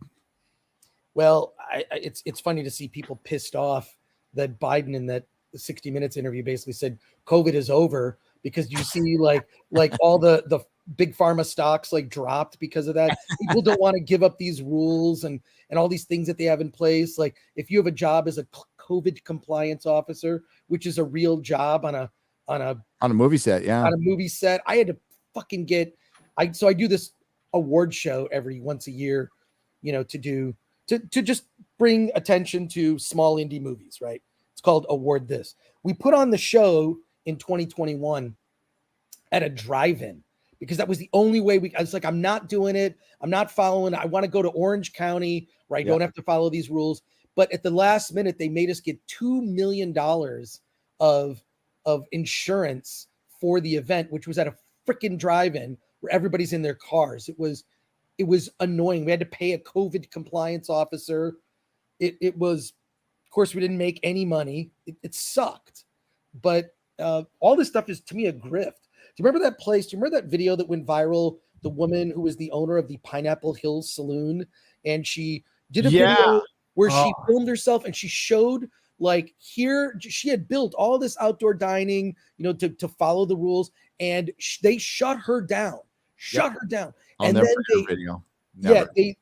and then she showed like here, just directly across from her was a film set. It was a film set with catering where Hollywood people, fucks, we're going to go eat right in front of her closed restaurant. Yeah. And that's like rubbing it in our face. I told the story, and dude, it made the news when Nancy Pelosi got caught with not wearing a fucking mask. That was the day my wife was moving the last of her chairs out of her fucking closed salon. I lost my shit. I was so fucking pissed. I haven't been that pissed in a long time. I was so fucking pissed. I was ready to burn shit down. Well, since I was ready to burn shit down. It's so angry because I actually know personally small business owners in Pasadena, right? One of the owners, like, very vocal. This restaurant Edwin Mills. Like he just set up outdoor dining and just did it. He just didn't care. Pasadena also has its own. It's kind of separate from LA, which is nice. But the good thing is I found out about Pineapple Hill Saloon and I have frequented the establishment. Good. And it's still there. That's awesome. And then the other ones are good. They're doing good now. They're doing. Okay. They recovered. They were able to survive. But there was another business that was shut down. It was the only bar restaurant that was open. It was in Burbank, and God, I'm forgetting the name of it. Why am I forgetting the name? But I went there, and they sort of half followed some rules, like they kind of led you in, but they stayed open when they weren't supposed to, and it was great because we'd be waiting in line to get into this bar restaurant. We just get a burger and a beer, right? Yep. And people were driving by saying, F you, F, like giving us the finger just for waiting in line to go to a restaurant. And we were just harassed by drivers on the street. It was just, sheep. It's just weird. It's weird to see it and all that stuff. Like, that one meme, the meme that got Gina Carano canceled. Like, I feel like that is becoming more and more true every day, unfortunately. Well, that horrible news from North Dakota. Yep. Yes. Gonna see a lot more of that. What's the latest on that? Riled up. What's the latest on that? I saw Jack Posobiec was tweeting about it. Buckets in jail. Hope he fucking gets shanked. James B. Clarko for $20. Hail Nerdrotic. In Minecraft, by the way. With Amazon ruining shows, what did y'all think of Carnival Row? It looked interesting, and I thought about giving it a try. It was very modern. I'll just say that. And I don't think it's going to get any more seasons because the actress is going crazy, right? I think she's on, she needs to go to rehab. She needs to go to AA. She needs to get sober. I hope she does. A bunch of people were doing videos of her, and she was, I forgot the actress's name. She was in Valerian. She was in Suicide Squad. She played the Enchantress. What's her name? I'm waiting for chat. What's her name? She was Cara Delevingne. Yeah, making out with Amber Heard. Yeah. Right? Okay. They had some video of her. It looks like she was like smoking like meth or something. Because like she had the meth walk going. She did. I don't know. It's not the kind of video I would put up. I don't begrudge anybody else from doing that stuff, but I've seen that walk before. I hope she gets help. Crack is whack. Crack is whack. Hey, let's share this since it's in our title. We gotta do this. Our good old friends at Screen Rant who just exist to, get us to talk about nobody shares their shit anymore. How come we don't see any movies glorifying my people? Harumph. I'm offended at the social slight, and the only resolution is for reparations for me and the $89 gajillion and an apology from you all, says Random Eskimo for $9.99. I'm sorry for the Klondike bar. What am I supposed to be? I'm just kidding. I love Klondike bars, just so you know, once in a while. Okay. Why Guy Ladriel comes off as an unlikable I can read words hard. Why Guy Ladriel comes off as unlikable in The Rings of Power. Poorly performed, poorly written. That would be my guess. But somehow it's probably going to be our fault. Spoiler, Marvel underperformed, and it's your fault. It's the fans' fault. That's the spoiler for my video. My next video, little teaser. It's your fault. It's my fault. It's not Marvel's fault. Guy Ladriel's personality in The Rings of Power seems arrogant and abrasive. Seems?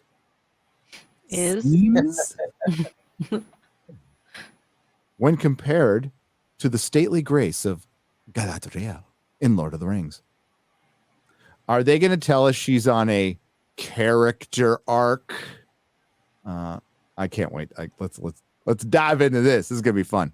Galadriel, The Rings of Power, was quite different from her counterpart in Lord of the Rings. You already said that. In the Amazon's long-awaited series, The Rings of Power, that people are already over, Galadriel's character was portrayed as an abrasive and arrogant warrior princess. I would say a see you next Tuesday. That's what, or as the British say, a cunt. The Galadriel of Lord of the Rings was kind, warm, and gentle, with great beauty and charisma. It's difficult to imagine her as a wrathful soldier clad in a suit of armor.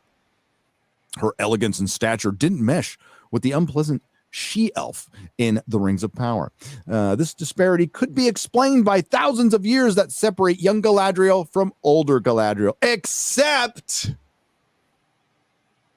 coming of age for an elf is between 50 and 100 years. That means adulthood. That means there might be a slight variance in their maturity, but elves don't like mature slowly over 8,000 years. You don't hit puberty at 2,500. In The Rings of Power, the story, I like that people have dropped, even the show media has dropped the Lord of the Rings before this, because it's not. The story follows events that took place in the Second Age of Middle Earth, the War of Wrath. We already know this set. Okay. She tells Gil-galad that evil does not sleep, it waits. I think he would fucking know that. But I'm sure he's like, thanks for telling me something I know. In Lord of the Rings, Galadriel was not shown as a warrior, nor was she shown as a warrior in any of the books or described as one.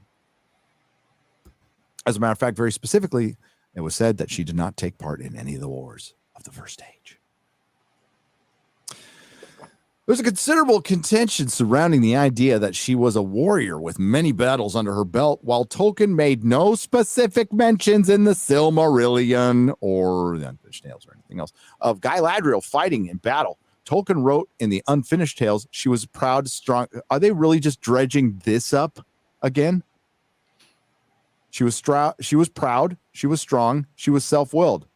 Oh, okay, totally, man. That totally means putting on armor and training Numenorians. Okay. He strongly insinuated that she was a warrior in her youth. No, he didn't. No, he didn't. He would have been very specific. She was athletic. She was the baddest ass female of the elves, for sure. But she was a ruler. Royalty, a ruler. Galadriel in The Rings of Power is a depiction, albeit possibly embellished.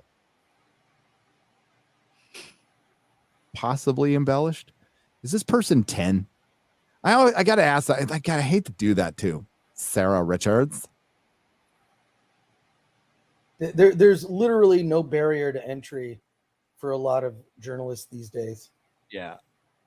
I mean, it's, you know, there just isn't. I mean, of a younger fighter fueled by anger. Do elves get angry easily? I don't know. Is that a thing? They get angry. Yeah. I mean, they're hot. They're haughty. They're flawed. They're flawed. Yes, they fight. But like, it took thousands of years before not thousands, 1,000. I can't remember the time. It took a long time for an elf to kill an elf.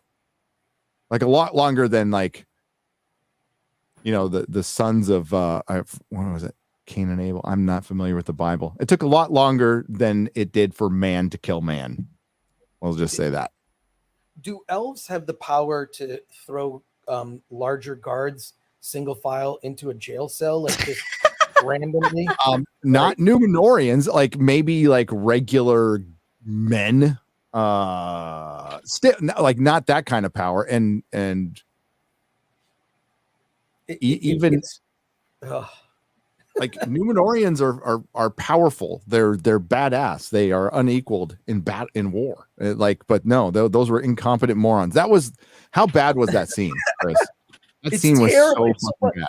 What was so funny? It's so bad that Matt Walsh even did a video on it. Like, I don't know if you follow Matt Walsh.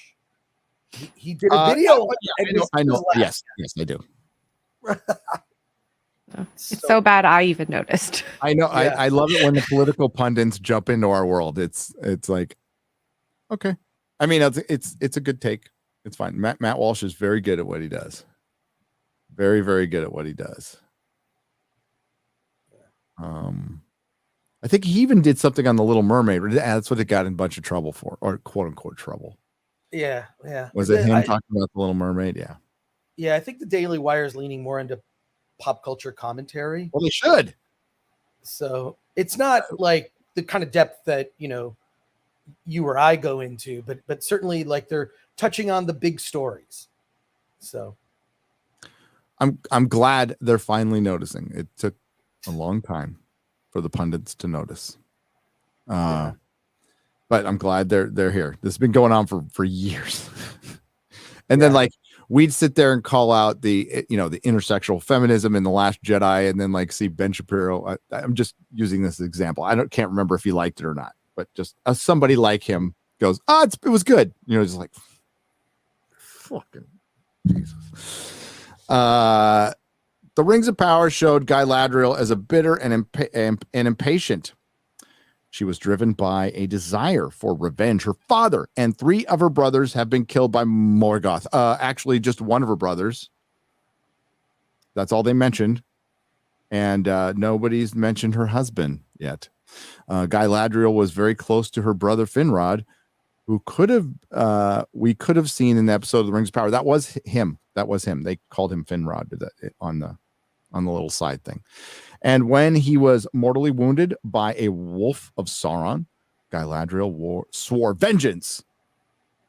She, like her Lord of the Rings parallel, had a deep sense of right and wrong, of light and dark, as shown in The Rings of Power. She traveled to the ends of Middle-earth. So you're just recapping and conflating the lore with the TV show. Where's your point?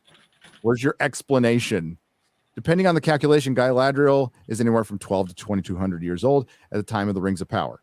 The Lord of the Rings, she is roughly 7,000 years old. So you're just going to say it's a time difference. Are you really fucking going there with the time difference that makes no difference with elves?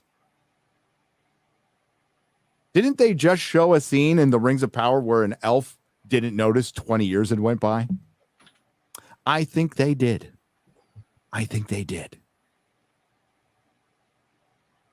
That's indicative of bad reboot disciples. They forget their own fucking canon in their own show. For example, I'm forgetting the captain's name. Did you ever watch Star Trek Discovery, Chris Gore? Only the first 4 episodes. Okay. So remember the what is, and then I pieced out. I'm forgetting his name. The captain had bright lights bothered him. So he had to put in these little drops.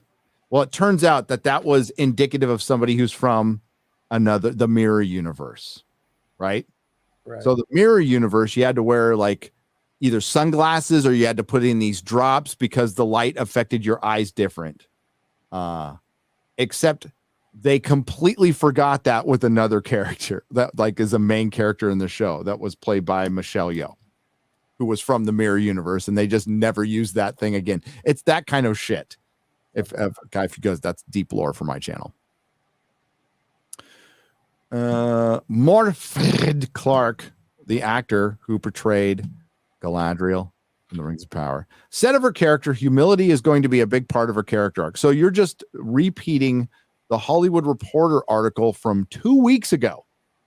2 weeks ago. That was like, hey, yeah, she's on a character arc. Like she's a total bitch in season 1, but like things get better in 2 years when season 2 comes out. Was merely a matter of age. Tolkien wrote himself that she changed and grew. Of course. In wisdom. You see, one of the things that elves are much better than the race of men, even Numenorians, is in wisdom. They are they're better. They're better in every way. They're proto-humans. They're basically they're basically angels, types of angels, like a lower form. So they are smarter, they are stronger, they live longer, they're prettier.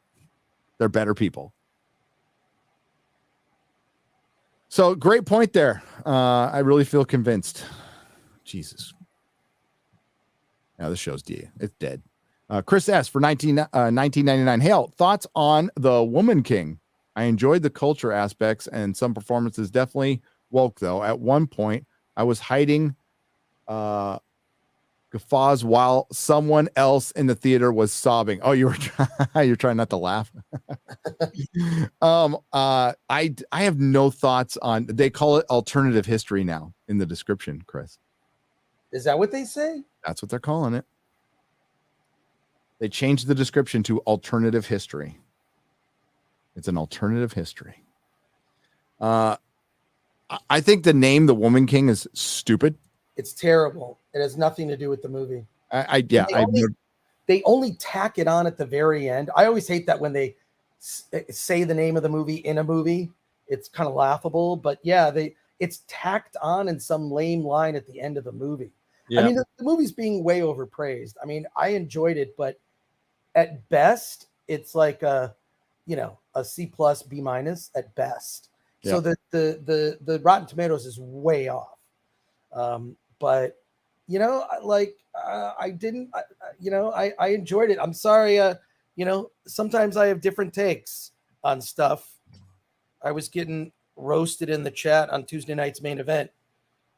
People were bringing that up, and She-Hulk. I think the problem is I'm too optimistic sometimes, like me and Robert Burnett. But yeah, I think this next episode of She-Hulk is going to be. That last episode was, what is it? Is a Dana Schwartz episode, right? Yes, it is. They looked at shoes and bought outfits that they didn't put on. It was really, really exciting. Yeah, and then the oh god, I don't want to. I'll get into it on my own live stream. I don't want to derail yours, Gary. No, it's okay. I don't want to break the show. I do enough damage already. But yeah, the Woman King. I don't. I'd rather see more of stuff like that than race swaps like The Little Mermaid. Tell more authentic stories. Yeah, I'm fine with it existing. The name's dumb. Marketing was dumb. Not for me. The marketing is terrible. The marketing misrepresents the movie. It's awful. So,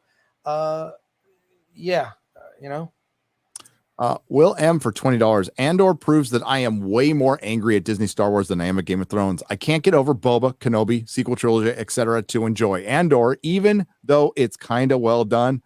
But I like House of the Dragon. Yeah, I agree. There's huge differences culturally between Game of Thrones, obviously, and Disney Star Wars. Game of Thrones did get woke at the end. It did, like intersectional at the end, and it fucked it up. And it was a total disaster, and people were pissed. But I'm way more pissed about George fucking off and not writing the books. The show could be a disaster, but I was like, if we get good books, I'm fine.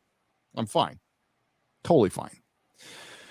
But it wasn't like we're going to take a cultural icon of decades, two of them, and just murder them, straight up murder them for these plastic bullshit characters that people have already forgotten, that will have no lasting imprint on anything ever other than being dog shit. So that's Star Wars meant more to more people. It's the Beatles of fucking pop culture, of nerd culture. It's more palatable than the normies than Star Trek or even fantasy is. So yeah, more people are going to watch it. It's going to have more of effect. So it's the big dog. It's always been the big dog, always will be the big dog. And I don't care about it anymore. It's been damaged for me beyond repair. Couldn't give a shit how good anything is. And it's not good. I mean, like, if it was good, I'd tell you it was good. House of the Dragon is 1,000 times better than The Rings of Power. And it's a lot better than Andor. Like a lot better. More happens in the first 15 minutes of the first episode than 3 episodes of Andor. It's really slow. I can't argue it, Gary. That's absolutely correct. And everything that House of the Dragon set up, like I know, Jeremy from Geeks and Gamers, he said it was slow, but everything they set up in those first 2 episodes, they pay off immediately. Yeah. So we just had House of the Dragon. We just had 5 episodes, and 2 actresses are leaving, and like people are going to miss them. And you can tell how good the engagement is it's not memes making fun of the writing or the dog shit characters. It's memes of the show. So you're starting to see memes of the show, of the plot points in the show, which is a great sign of engagement. Oh, and the 29 million average viewers probably That's doesn't. not bad. No. It's not bad if true. If true. But I will say, just anecdotally, like everyone I know is watching it, and also everyone I know is pieced out on Rings of Power. They just don't care. I can't get my girlfriend to watch Rings of Power, only because I want her to share in my suffering. But yeah, she won't watch it. She's just like, no, I'm good. We watched like 20 minutes of the first episode, and she's like, this is boring. Why do I? It's so weird that. Yeah, I don't know. Yeah, it is. Good Wrench on the Streamlabs side for $20. I agree about the writing by Data. I work in IT. I see the same thing as software and games and music and movies. That's right. I'll stop real quick. Yes, I think Disney's modern writing of their television shows is exactly like a Taylor Swift pop song. That's how they approach it. It's got hooks. I'm just using an example because I don't listen to that music, like Katy Perry and like no.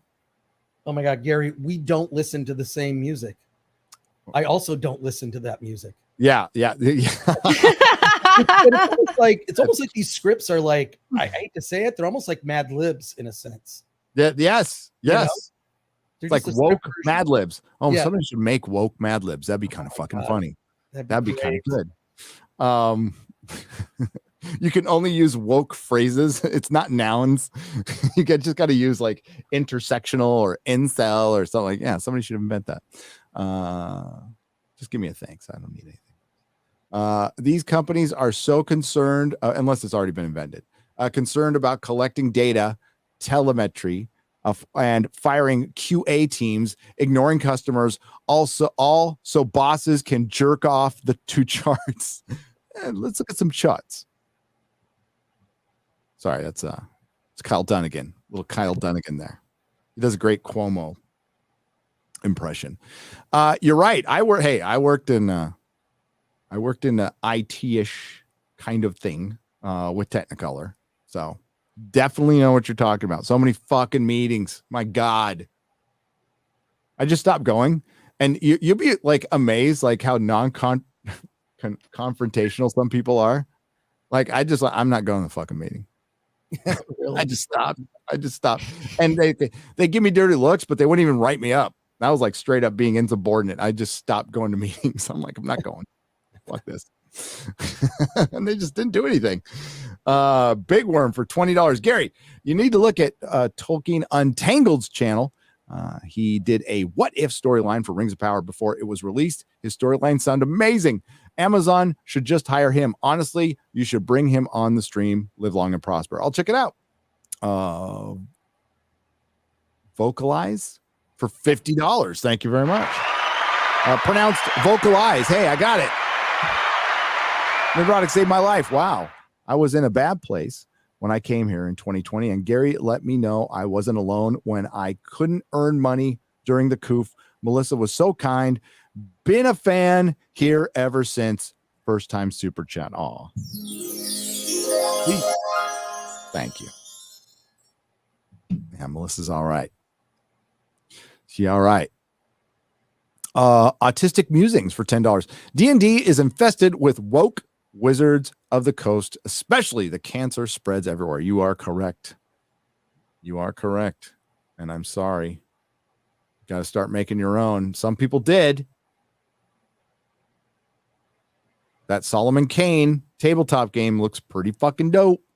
The Grizzly for $10. What are you people more familiar with? What are people more familiar with? Franchise, the Halo franchise, the 20 years of games, or the wonderfully entertaining Cuck Cortana show? The answer is Hollywood's future. Same with the Fallout show. Oh God, you know who's running the Fallout show, Grizzly? Oh my God. Let's find out. Lisa Joy and Jonathan Nolan. Same people behind Westworld. Sorry. If it was just Jonathan Nolan, I'd say okay. Lisa Joy, not so much. Do you think that pairing has to do with studios love the idea of just hiring, people who could use a leg up, or so they think. But I think that what they're doing is they're just hiring inexperienced people. And I had a case, a friend of mine who's a screenwriter, I can't say who, but he and his wife are co-screenwriters. They write screenplays together. And recently they were about to sell a script, but they wanted to take his name off the script and say, no, we want to lift up female voices. So they wanted her to get sole screenwriting credit, even though they wrote it together, and he would get a producer credit. And this is how they're sort of threading the needle of look how virtuous we are. Yeah. We hired a female screenwriter. I know they did. Person of Interest was a popular show that people liked. Mm-hmm. And then Westworld, one of the best season ones of television I've ever seen. But then Jonathan Nolan's name started disappearing from Westworld. Yeah. And Lisa Joy's, his wife, who's pretty good looking, starts writing more, and it gets worse. So like, I'll just let that story tell itself. Yeah. I'll just let that story tell itself. I think Jonathan Nolan's a good writer. I think Lisa Joy's a shitty writer. That's it. And she took over Westworld and it sucked. It fucking sucks. I can't believe it's still going. I'm done with Star Wars. This could be the greatest TV series ever made. I don't care. Fuck Kathleen Kennedy and Lucasfilm. I'm done. Let Yellow Flash 2 for $10. Hey, Kathleen Kennedy. Thank you, Yellow Flash. Check out Flashcast every Saturday. We license out for free.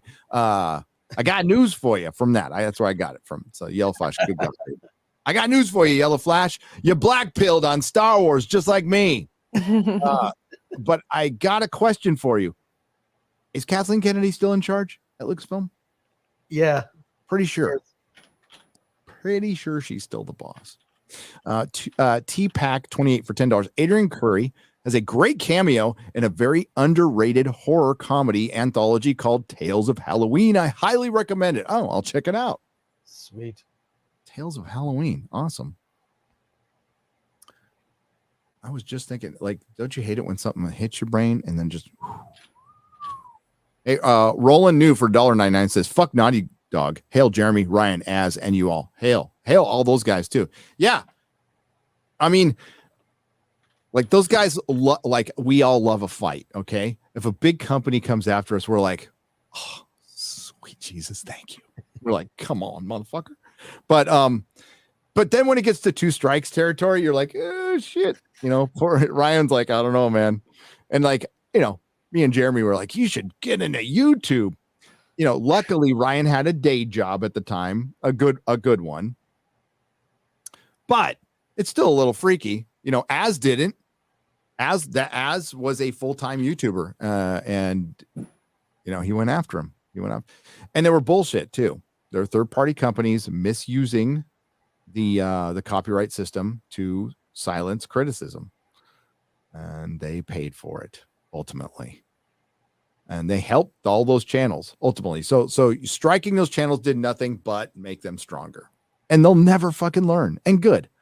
Hail from the past opinion on The Boys. Shadow H for $10. I do not like it. I like the first season. Do not like second, third season. I was not a fan of the second season. But the third season, I love Homelander. I freaking love Homelander. I'm sorry. I think he's a great character. But yeah, it's first season was the best. And I just want to they should play out. Do you know about the big change from the comic they did in the third season? Is that having to do with Black Noir? Yep. Okay, yeah. Oh, yes. Yeah. I fucking hated that. Yeah. And it was to make Homelander, I mean, he's bad in the comics already. Mm-hmm. But it was to make him even worse in the show, to make him more incel Trump supporter Homelander, which just is so on the nose. I can't fucking take it anymore. It's like You are really, really like there is such a demand for anti-racism, like or not demand, but anti-racism. This anti-racism thing needs demand. Well, they've got the demand, but they don't have the supply. That's what I'm trying to say. Right. They have the demand, but they don't have the supply. So they go and fake things and they try to run false narratives. And I'm just fucking sick of it. And it's really leading to a dangerous place in our culture. Been trying to stop this for a long time. I'm trying to call out for a long time, and people just keep on doubling and tripling and quadrupling down to where people are actually believing that there's Nazis around every corner. that I am alt-right and I am a Nazi and I'm some kind of fucking pipeline for this bullshit. And I talk to Steve Bannon every day. You're and these are the people who make fun of QAnon. Oh my God. Well, there's that article, the Rewriting Ripley, well-researched article that was that was a fucking hit piece. It was disgusting. The latest one was, I mean, I still think you should go after them and sue them. I think you should sue them. You got to punch a bully in the nose. If they had anything, we definitely could. I had somebody look at it. There's a case there. You could sue them and make their lives a living hell. It's not even about winning the case. It's more about having them on guard to like you're making false accusations about you and Ryan and it just fucking infuriated me when that piece came out. And it's sponsored by Disney employees.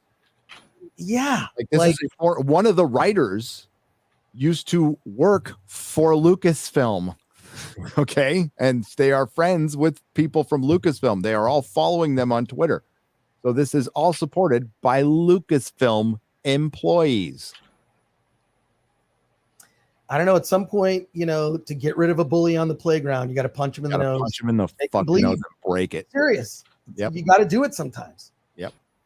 So I think the time that one comes close, and I'm still maybe, but I think there will be a time where there will be an opportunity where we can strike and then maybe send a message, maybe not.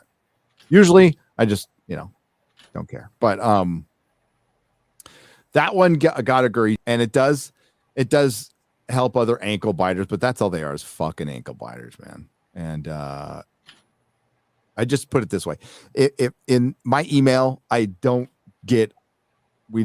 see most of the hate is through Instagram, to be honest with you. My wife sees most of it. Oh, really? But yeah, poor Mel.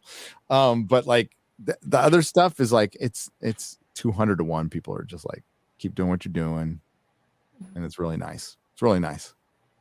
Very grateful for that. Hail from the past. Keep up the great work. Thank you, Shadow Age, for $50. I appreciate it. And George Orwell. Bet you're tired of being right. Alternative history. This is doublespeak for making up your own history and ignoring that you don't like it. Step away from my books. You've learned the wrong lesson. Well done.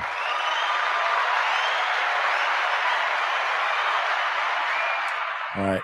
We're going to have to get oh my goodness. I'll read 3 more. And then we got to get, why is that in red? That one's the one about the pronouns video.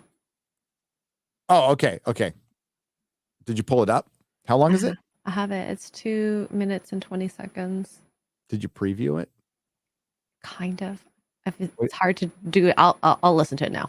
Just you preview it, and then like if you think it'll work. Sorry, we got to do this with all video. I can't just play video because it's cold. I can't. I'd love to, but I can't. Especially if it's 2 minutes long.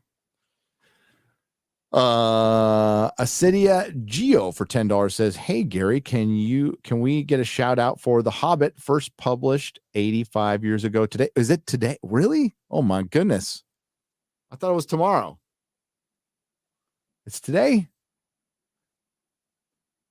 Let me see.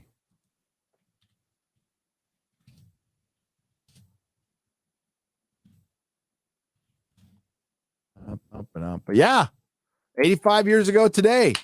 And tomorrow's Hobbit Day. Tomorrow's Hobbit Day. Today is 85 years of The Hobbit. So shout out to The Hobbit. But they wanted to premiere Rings of Power on the anniversary of Tolkien's death. They could have done it today. They could have done it tomorrow. And I do believe Thursday is even mentioned. Specifically, Thursday is mentioned. Thursday, September 22nd. That's awesome. Ask Chris if Clerks 3 addressed the Masters of the Universe drama. Ask Bethany for $3 on the stream.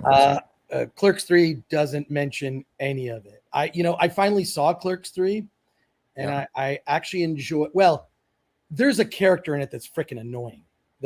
But I feel like it wraps up the Clerks series. It's kind of a love letter to indie film. If you're able to separate yourself from Kevin Smith's public behavior on social media, you could enjoy it. But if you're not, you don't bother. But I actually like the way he wrapped up the characters of Dante and Randall. I mean, I was invested in them.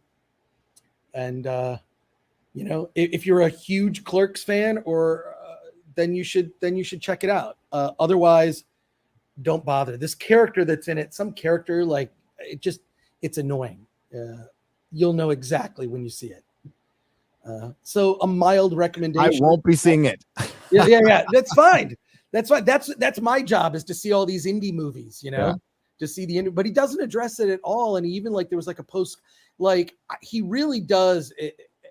I think that he could easily rehabilitate, his image by just addressing it directly. I mean, the guy was kind of known as sort of, he's one of us. He's a nerd, and he's, be honest. That just say, like, the studio came at me with this. I needed to do the, like, just be honest. Somebody fucking be honest. But that is impossible for Hollywood. It's just so rare. I know. They would rather, I mean, like, that's your currency in Hollywood. It's not money. Yeah. It's ego. It's still fucking ego. That's why so many people on this woke train just won't get off, even if they're a bunch of fucking phonies. Brightest Day for $2 is, how long until Nerd Cookies reaches 1 million subs? I don't know. A couple of years, maybe. The rate she's going. Took me. I don't make video. Well, she doesn't either. 3 years to get to 3 years, a couple months to get to 500,000. Wow. That's impressive, Gary. Thanks, man. I was just looking at, because we're coming up on, we're about a month and a half of the way away from the anniversary of Stan Lee's death. And that was like my first live stream to crack, I think, like 5,000. Like, I was normally just getting a few hundred people, which was great. And Stan Lee died, and I just changed the title. I was in the middle of a nooner, and all of a sudden 5,000 people. I'm like, whoa, what? And that was back when I still had a job, and my day job at Tesla, working for Elon. We're going to be roasting you, Chris. Nothing personal, says not applicable for $2. Who's roasting me? Probably maybe over Andor. I mean, they've been kind of roasting you for, I mean, just in a very good way, nice way for She-Hulk. But people that I deserve, but I will but the thing is this, every Marvel Disney Plus series, I believe, started out decent and then went down the toilet. And I think that it's I mean, we were talking about it with Alan last week. It's like, oh wow, this is, you can kind of, like, if you're binging something, because I saw the first 4 episodes, it's like there are bad episodes and good episodes, but in general, I'm like, okay, I this is something that I can be, I can enjoy. But I didn't say it was the greatest thing ever. This is why it's like, I feel like my takes are misrepresented, in the sense that, like, to me, something that's fucking great is RRR. That's great. Everybody should see that. And a lot of stuff is in the middle.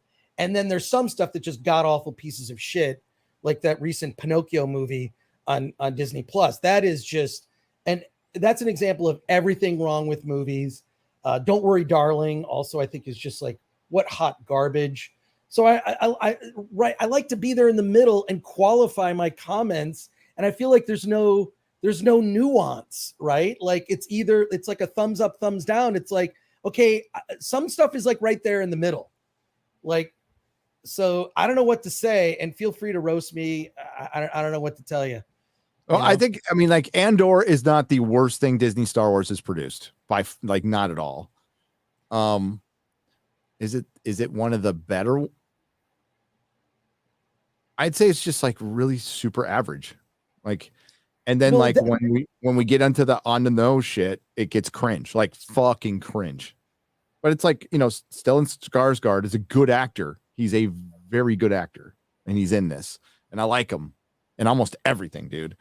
And Diego Luna, sorry, I just don't think he's a very compelling lead. I just don't. I think he's a good like B, C character. I don't think he can carry a show. I just don't. No, which is why I'm glad it's more of an ensemble. And is it just me? Does he seem small? He's really tiny. Like he's more he seems tiny. He's a little guy. Yeah. You know what? He looks like a douchey Silver Lake LA guy. Yeah. And so to be clear, I never said I loved Andor. This is what annoys me is I feel like there's almost like no nuance, right? You can't have like a discussion. And that's what I like to do. I like to have discussions. There's stuff that's working, there's stuff that's not working. Yeah. The stuff that's working better. Like this could improve. Like I'm not like it but man, it's taken a fucking long time to get there. And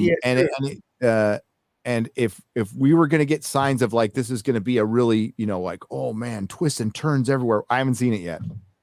I haven't seen the twists and turns, and usually those happen early. We can have those happen early. You can have a character die, like Bixby. She should have just died. They should have just had her die instead of, her boyfriend. Right. I saw a comment like that guy should have just had dead meat written all over his fucking shirt. Yeah. That guy was so dead. But if they had her die, okay, all right, you're doing something a little different. But no. But here was my observation about Andor too when I talked about it last week. It doesn't have that feel of Star Wars. I think that's going to turn a lot of people off. But if you just changed the spaceships, the shapes of the spaceships and some of the costumes, could it just be generic sci-fi show? It could still be boring.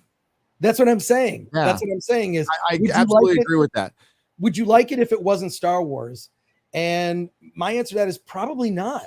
So I would say when he's going to see Bixby, like she's going to be working on a ship or doing something scientific. Yeah. And she was working on a ship. Right. It's like it's like when I can predict, like just on a whim, she'll be like pulling off a piece of like I straight up just like by myself predicted what was going to happen in the next scene. It was like that's how simple fucking Disney is. They're simple. But you're right. This there is mention of the Empire, but no lightsabers, none of that stuff. It could be a generic sci-fi thing. And you know what? This is where Disney should have started 10 years ago. Little late now. Yeah. Little late now. Mark Wilkins for $25. Find how long have you to find out how long you have to sue. Ask a local attorney to look up the statutories and the limitations, then wait for them to have some sort of a crisis, then drop the service process on them in the middle of their crisis. Ooh, that's cold-blooded. That's very lawyer thinking of you. Do that, Gary. You really need to be. I just feel like it's something also, for the fellowship. Like this is. I mean, it's also partly like why I became a fan of you and everyone else is just people coming after you, and I'm like, hey, I don't always agree with this guy. But people going after you over your opinion, like just annoyed the shit out of me. It was just like, fuck that. Like so that bothered me a lot. Like, because I know just because you spent a lot of time in a comic book shop, what do people do? They talk shit to each other. They disagree on things, lots of different opinions. To me, the joy in that is the conversation. The joy is the conversation, right? Like, there's a lot of arguments you can have, like no one's right, no one's necessarily wrong. It just people experience things differently. And but I do look for that. I actually like a lot of opinions that differ from my own just because I want to hear what other people are saying, want to hear what people are thinking. And but what they've done is just it's straight up it was malicious. It was malicious, intended to hurt your business. And so I really think you drop something, it wouldn't be that difficult to just like file suit and then do discovery, and a lot of things will come out. Like you don't even need to spend a lot of money to make their lives freaking miserable. When all's, like, I mean, essentially, I just want to be left alone. You can have your opinion. Let us have ours, and we'll just motor along. I mean, like, you think that would be it, but it's not enough. So, I mean, for the fellowship, for fans, absolutely. But I'd have to see it through. I'd have to, like, whether I won or lost, I would not settle. This thing would go to the bitter fucking end. And because, I mean, if you settle, it looks like you settle. We just saw an example of that with Mark Wade and your boy Zach. Mm-hmm. They settled. I think that was a huge mistake. That was a massive mistake, and it pissed off a lot of people. It pissed off a lot of fucking people because if they felt sold out, especially since it was crowdfunded. Mm-hmm. And that's not a course I would take personally. If I was going to go after him, I'd go after with my money. But yeah, I think a better opportunity will come up. I don't know what it is, but I think one. The word I got is we couldn't win, but I mean, we could certainly make their lives miserable. It's really hard to prove. You probably would not win, but what you could do is make their lives so miserable that they would offer something, and it may be just taking the thing down or whatever. You could leverage it into public something. Apology. Yeah, something. It would be a public apology.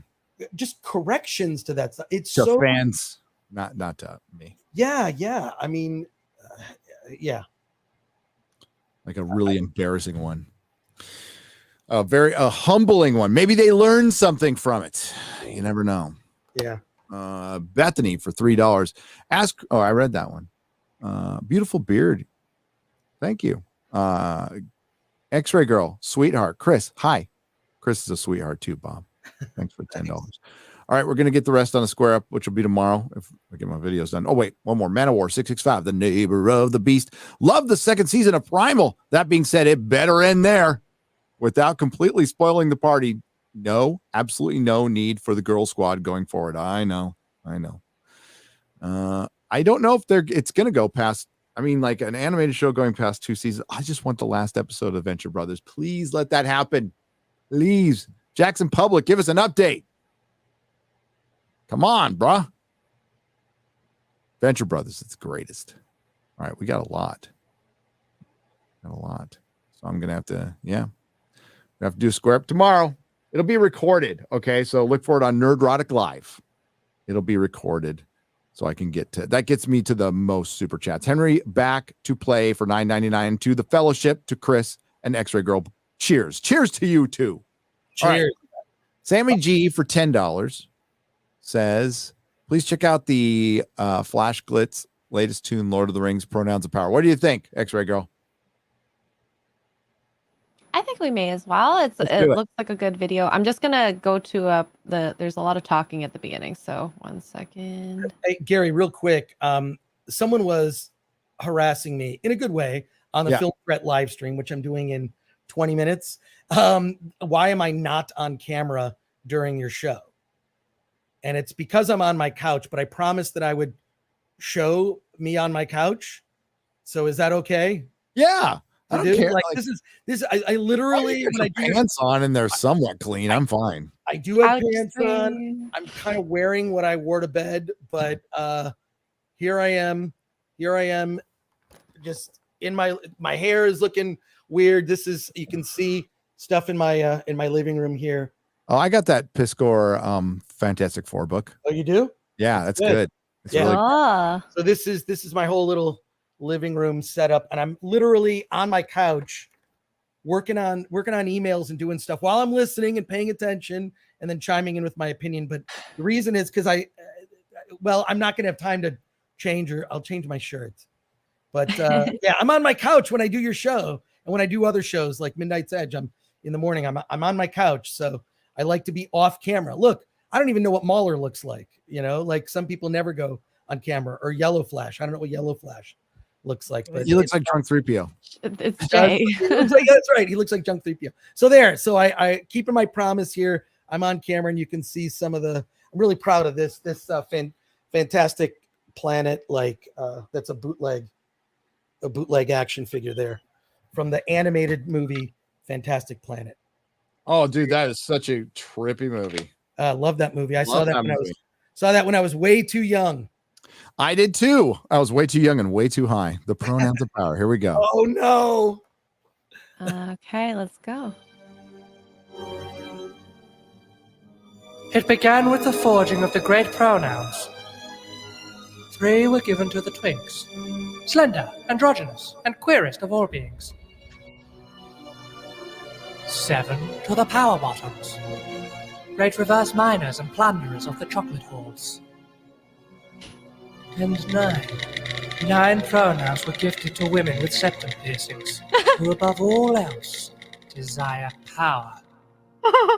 For within these pronouns was bound the strength and will to govern each space. But they were all of them deceived. For another pronoun was made. Uh-oh.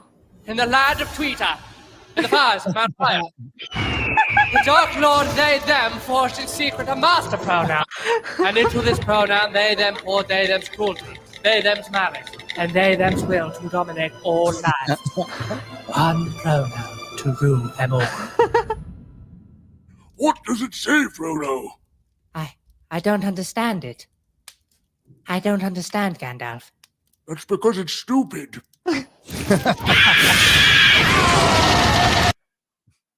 Another hobbit! Well, fancy finding you here. Why don't you come on a little adventure with us to our second channel where we're picking up... There you go. Awesome.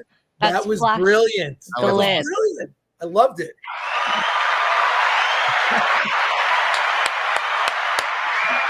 Well done.